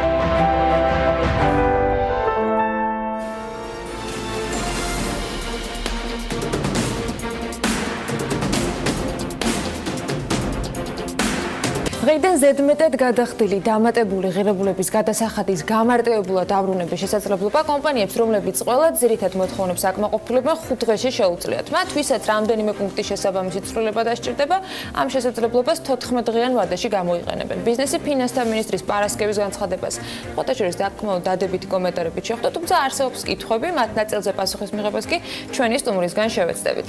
სანამ სტუმართან ვისაუბრებთ, დათია ჩაფიცაძე უნდა შემოგვიერთდეს, რომელიც სწორედ ბიზნესის პოზიციების და მათ კომენტარებს გაეცნო იდეაში უფრო დეტალურად. თათია, აბა, დილამშვიდობის წარმატებული სეზონი. ასევე გიორგი და როგორია ქართული კომპანიების წარმომადგენლების ნაწილის ცხადია შეფასებები ხელისუფლების ამ გადაწყვეტილებაზე. 2018 წელი ქართული კომპანიებისთვის საკმაოდ პოზიტიურად დაიწყო, ამის თქმის საფუძველს კი ის გადაწყვეტილება იძლევა, რომელიც ოფიციალურად დღეიდან, ანუ 15 იანვრიდან ამოქმედა და ბიზნესისთვის DGG-ს ზედმეტობის დაბრუნებას გამარტივებული სისტემის დანერგვით ითვალისწინებს. მამკა ბახტაძის განმარტებით საუბარია ჯამურად დაახლოებით 600 მილიონი ლარის ფულად მასაზე, რომელზეც უდომაც ქართული კომპანიების წარმომადგენლებს საშუალებას მისცემს გახდნენ უფრო კონკურენტუნარიანები, შეამცირონ პროდუქციის თვითღირებულება და გაზარდონ ხარისხი. სისტემის დანერგვის შედეგად DGG-ს ზედმეტობის დაბრუნება მინიმუმ 5, მაქსიმუმ კი 14 დღეში იქნება შესაძლებელი. უნდა აღინიშნოს, რომ ზედმეტად გადახდილი თანხების დაბრუნება აქამდეც იყო შესაძლებელი, თუმცა ის უამრავ ბიუროკრატიულ ბარიერთან იყო დაკავშირებული და ხშირად დროში თვეობითაც კი ჭიანურდებოდა. შესაბამისად, აღნიშნული გადაწყვეტილება ბიზნესის მხრიდან უკვე შეფასდა პოზიტიურ გზავნილად. კომპანია ბორჯომში ამბობენ, რომ გადაწყვეტილების ხელშესახების სიკეთე განსაკუთრებით იმ კომპანიებზე გავრცელდება, რომელთა პროდუქციის დიდი ნაწილი ექსპორტზე გააქვთ. ეს ესეთი ჩვენი მხრიდან ინიციატივა, თუ სწორად მახსოვს, ჩვენ ეს დავიწყეთ. ჩვენი გაყიდვების უდიდესი ნაწილი ექსპორტი არის, შესაბამისად, დამატებითი ღირებულების გადასახადის დაგროვება ხდება ძალიან სწრაფი ტემპით. ეს თანხა, რომელიც გვიგროვდება, ასე ვთქვათ, როგორც საგადასახადო აქტივი, ვიყენებთ მას სხვადასხვა გადასახადებში, მაგრამ მაინც რჩება საკმაოდ დიდი თანხები აკუმულირებული ამ აქტივად. ფაქტიურად ეს კომპანიისთვის არის გაჩერებული, გაყინული ფული. საბრუნავი კაპიტალიდან ამოღებული ფულია. ჩვენ ჩავერთეთ ამ სატესტო პროგრამაში, ასე ვთქვათ, და რამდენჯერმე ძალიან სწრაფად მოხდა თანხის უკან დაბრუნება. სატესტო რეჟიმში DGG-ს ზედმეტობის უკან დაბრუნების სისტემით უკვე ისარგებლა კომპანია გემუანმაც. მისი ფინანსური დირექტორი ამბობს, რომ ამ დრომდე აუთვისებელი თანხების უკან დაბრუნება მათ რეინვესტირების და გადაიარაღების შესაძლებლობას მისცემს, რაც ბუნებრივად პროდუქციისა და სამუშაო ადგილების მატებასთან იქნება დაკავშირებული. ის თანხები, რომლებიც ფაქტიურად აკუმულირებული იყო ბიუჯეტში და ვერ იბრუნებდნენ უკან ან იყო გარკვეული ვთქვათ რაღაც შეფერხებები და სირთულეები, ფაქტიურად ძალიან მარტივად მოხდება ამათი დაბრუნება და ბიზნესს ექნება იმის საშუალება, რომ კვლავ ისევ წარმოებაში, დამატებითი სამუშაო ადგილების შექმნაში, საწარმოო დანადგარების გადაიარაღებაში და ასე შემდეგ. გადაწყვეტილებას დადებითად აფასებენ სამშენებლო კომპანიებშიც. GDG-ს დამფუძნებელი ბეჟან წაკაძე ამბობს, რომ ხელისუფლებამ აღნიშნული გადაწყვეტილებით ერთგვარად დააკომპენსირა ავანსის დღეგეთი დაბეგვრის საკითხი, რომლის გამოც 2017 წლის 1 იანვრიდან კომპანიების ნაწილი პროექტების განხორციელების მიმართულებით სერიოზული დაბრკოლებები შეექმნათ. ეს ერთგვარი ჰაერი იქნება, ახალი დამატებითი ჰაერი და მილიონობით თანხას მიიღებს ბიზნესი, რომელიც აუცილებლად დაბრუნდება ისევ ბიზნესში, რომელიც გარკვეულწილად შექმნის ახალ ღირებულებას, დამატებითი ღირებულების გადასახადის. ეს ინიციატივის დაწყება მე ვფიქრობ პირველი ნაბიჯია და მე მგონი სახელმწიფო და ფინანსთა სამინისტრო ბატონი მინისტრის ხელმძღვანელობით მე ვფიქრობ რომ გააგრძელებს ფიქს იმაზე თუ რა დოზით კიდევ ჩაერიოს რეგულაციებით, ახალი რეგულაციებით მომდევნო პერიოდში, რომ მთლიანად მოხდეს კომპენსირება იმ თანხისა, რაც ჩვენ იმ შეღავათების აღდგენისა, რაც ჩვენ დავკარგეთ 2017 წლის 1 იანვარს. რეფორმისთვის შესაბამისი პროგრამული უზრუნველყოფის სისტემის შექმნას დაახლოებით 6 თვე ჭირდება, რომელსაც შემდგომ იმპლემენტაციის პერიოდი მოჰყვება, თუმცა მიუხედავად ამისა, როგორც უკვე აღნიშნა, DGG-ს ზედმეტობის დაბრუნების პროცედურები დღეიდან დაიწყო, ასევე უკვე მზადდება ცვლილებების შესაბამის კანონქვემდებარე აქტებში, რომლებიც უახლოეს პერიოდში ამოქმედდება. მადლობა თათიას მიმოხილვისთვის. მას პიზლობთ გიორგი თაბუაშვილს, შემოსავლების სამსახურის უფროს. მოგესალმებით. მე მგონი თათია პრინციპში პარასკევის ბრიფინგის შინაარსი სრულად გადმოგცა. მე როგორი კითხვა მოგეცე? გათვალისწინებით იმის დღესასწაულებს გილოცავთ. დღეს ბედობაა? ესე გამოდის. ლოგიკურად ასეა. ძველი სტილით ხო ასეა. ხო და ეხლა როგორ გამოდის, რომ BMG-ს სასტარტო საპრემიერო გადაცემაში მოდის შემოსავლების სამსახურის უფროსი, მოდის ბედობა დღეს და რაზე იწყებს ლაპარაკს? თანხების უკან დაბრუნებაზე. მთელი დანარჩენი წელიწადი 360 დღის განმავლობაში რაზე გვექნება გიორგი თაბუაშვილთან საუბარი, ხო წარმოგიდგენიათ, მაგრამ მამუკა ბახტაძემ, ახალმა ფინანსთა მინისტრმა ეს პოზიციონირება გადაწყვიტა და აქცენტირება გააკეთა DGG-ს დაბრუნებაზე და ეს იყო იმ ბოლო თვენახევრის, მე ვიტყოდი, ყველაზე აქტიური, არა მარტო კამპანია, არამედ კონკრეტიკა, რაც უძღოდა ამ გადაწყვეტილებას წინ.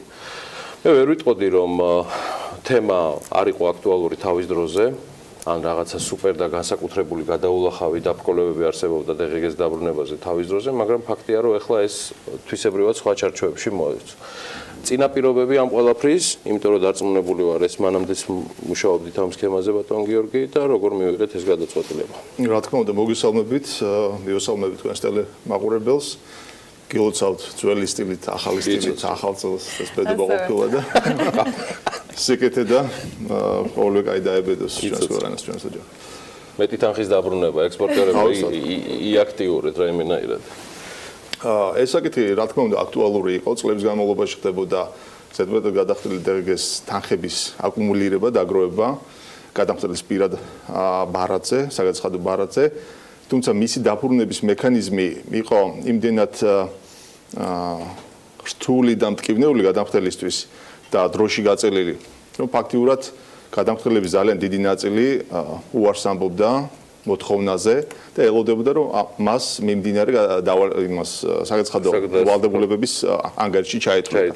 თუმცა ყველანი ვერ ახერხებდნენ სრულად ამის გაკვითვას, ჩათვლას, შესაბამისად მაინც ხდებოდა დაგროვება ამ გადასახადების.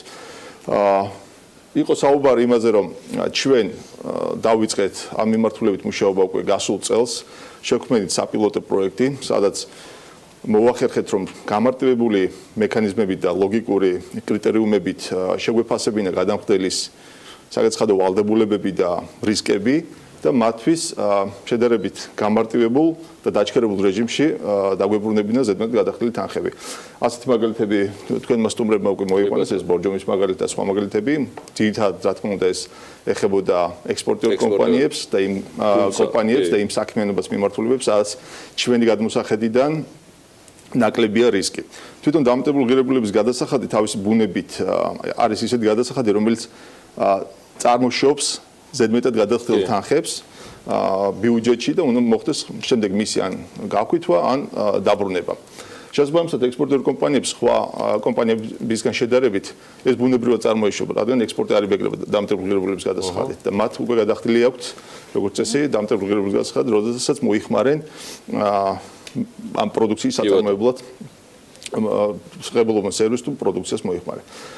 5 დღე წინარე ხო ნორმატიული აქტები, რომელთა შესავალში ვთქვით, რომელიც უკვე პრინციპში მუშავდება, რა ანალიზის და რა ანალიტიკის შედეგად არის, რატო არ არის მაგალითად კვირა, რომელიც ასევე გაუხარდებოდა ნებისმიერ გადასახადის გადამხდელს, ან 3 დღე. ანუ რა ანალიზის საფუძველზე შეირჩა ეს ყველაფერი? მოგახსენებთ, როგორც მისმა და ანონსა პარასკევს უკვე კონკრეტული დღე.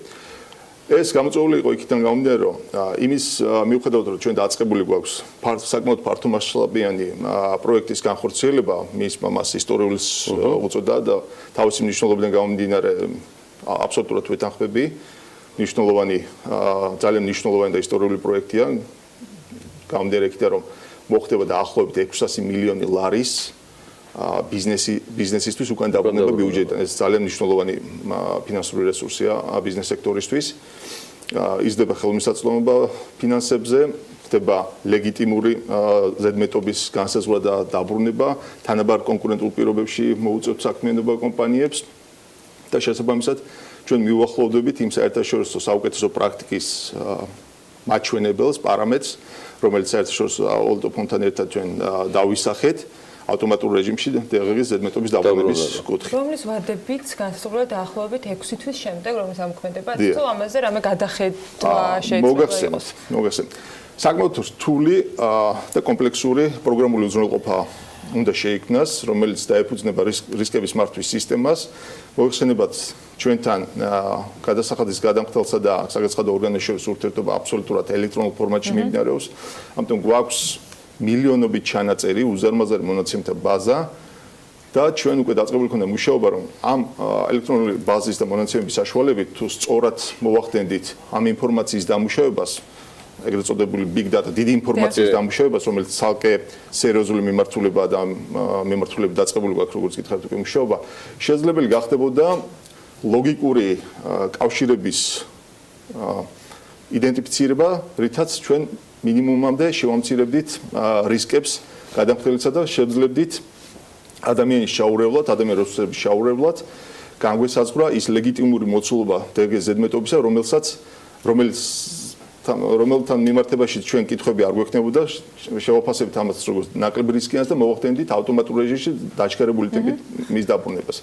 როგორც ვთქვათ, ამ პროგრამას სჭირდება დაახლოებით 6 თვიანი სამუშაოა და შემდეგ უნდა მოხდეს ამის გატესტვა, დანერგვა, იმპლემენტაცია, ასე ვთქვათ, სრულად ჩვენ სისტემაში და მისმა მიიღო გადაწყვეტილება, რომ მთავრობამ რა თქმა უნდა, რომ პარალელურ რეჟიმში ბიზნესთან დაგვეწყო გამარტივებული ფორმით ურთიერთობა დღის დაბრუნების ნაწილში, რომ უკვე ორშაბათიდან, ანუ დღევანდელი დღიდან ბიზნესმა იგრძნოს ეს შეღავათი, ეს შვება და იმ მიმართულებებმა და იმ სექტორებმა, სადაც ჩვენ თვლით, ჩვენი რისკების პროგრამისგან გამომდინარე თვლით, რომ რისკები შეიძლება დაბალი იყოს და ჩვენ ასე ვთქვათ, შედარებით მარტივი ფორმის პროგრამული უზრუნველყოფა უკვე შექმნილი გვაქვს, რადგან იყო საუბარი ჩვენ ეს გავტესტეთ ჩარშან. დაგვეწყო უკვე ბიზნესისთვის თანხების დაბრუნება. მაგრამ არსებობს 14 დღიანი ვადა, რომელიც მაღალ რისკიანობის შემთხვევაში უკვე მეტ დამუშავებას მოითხოვს.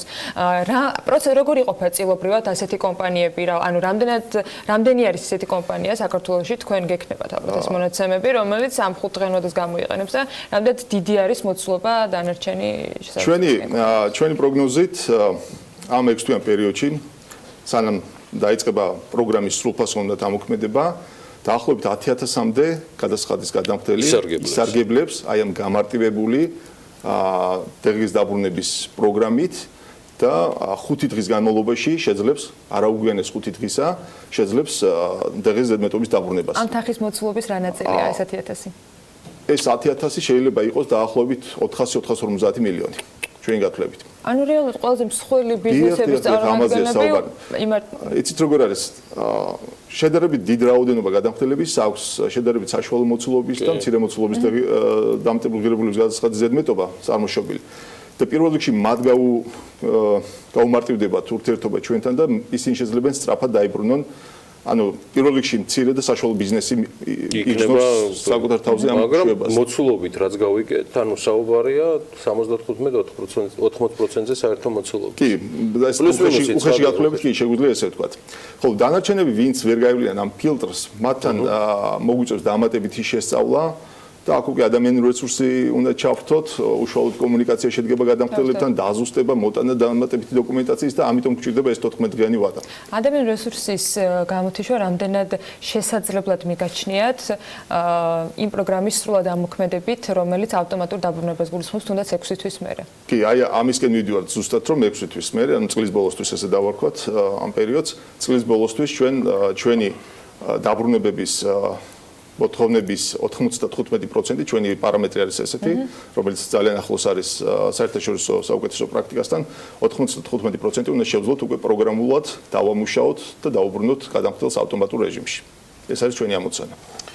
ეს იყო გიორგი თაბოაშვილი, შემოსავლების სამსახურის უფროსი. მოკლე რეზუმირებისთვის გეტყვით, რომ მიუხედავად იმისა, რომ რეალურად სისტემა სრულფასოვნად, ანუ სრულფასოვნაში რა გულისხმობთ მის მთელ ჯაჭვს, ასე ვთქვათ, რომელიც იქნება აწყობილი ფინანსთა სამინისტროს სისტემის წიაღში და ეს მოხდება რეალურად 6 თვის შემდეგ დაახლოებით წლის ბოლოსკენ.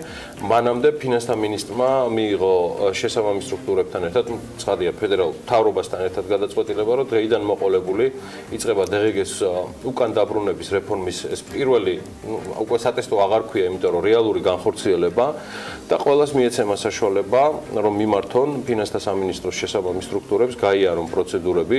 რიგ შემთხვევაში ეს პროცედურები იქნება 7 დღიანი, რიგ შემთხვევაში შეიძლება მოხდეს ეს ორკვირიანი პროცედურების გავლა, ეგრეთ წოდებული ფილტრი, რაზეც ბატონი გიორგი თაბოაშვილი საუბრობდა ჩვენთან ეთერში. ასე რომ მე მეტ აქტიურობას ვთხოვ ბიზნესს საიმისოთ, რომ მთელი ამ პროცესის განმავლობაში მაქსიმალურად იყვნენ კონტაქტზე ფინანსთა სამინისტროსთან და ჩვენთან, რომ სისტემა მართლა რეალურად დაიხვეწოს საიმისოთ, რომ ქვეყანა მიგზნოს სიკეთე ამ მართლაც ძალიან მნიშვნელოვანი წინ გადადგმული ნაბიჯისგან. მე წარმატებებს გისურვებთ. მოხარული ვარ, რომ დაიბედე შემოსავლები. მოხარული ვარ, რომ გიორგი თაბოაშვილთან ერთად შევძელით, რომ დავიბედეთ მის სტუდიაში და რაც თავარია შემოსავლების სამსახური დღეს საუბრობდა მარტო თანხების უკან დაბრუნებაზე. წარმატებებს გისურვებთ 2018 წელს და ჩვენს ბიზნესს წარმატება. ამინ. ყველაფერი საუკეთესო თქვენ და ჩვენ. კარგი, წავედით ახლა საიმისოთ, რომ გვანცალაღიძე სანამ შემოგვივარდა ახლა ეთერში და ქალების ნარატივმა დაიწყო ამბავი, იქნება ის, რომ ნახავთ საქმის კურსის ძალიან საინტერესო ანონს. გიორგი თაბოაშვილი, შემოსავლების სამსახურის უფროსი, არ არის ერთადერთი რესპონდენტი ფინანსთა სამინისტროდან. დღეს 2018 წლის ბიუჯეტზე, დღეს ფინანსთა მინისტრის მოადგილეც იქნება პირდაპირ ეთერში. მანამდე კი აუცილებლად უყურეთ გონცალაღიძეს და ქალების ნარატივს არაჩვეულებრივი რესპონდენტებით და გამორჩეული გემოვნებიანი ნარატივით. ჩვენ ხვალდილის 8 საათიდან კვლავ ერთად ვართ. წარმატებები.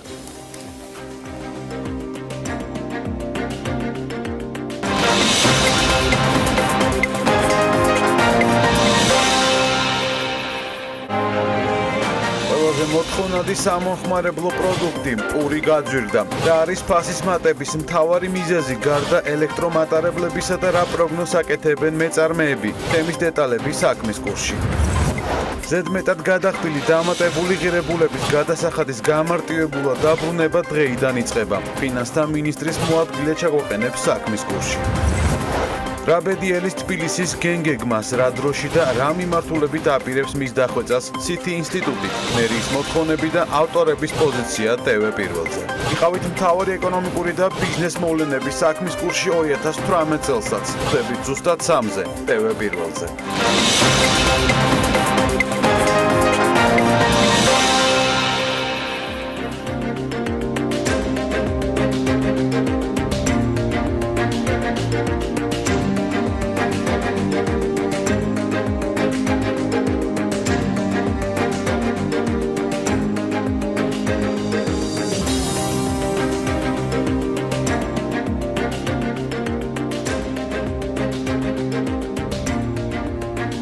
მოგესალმებით.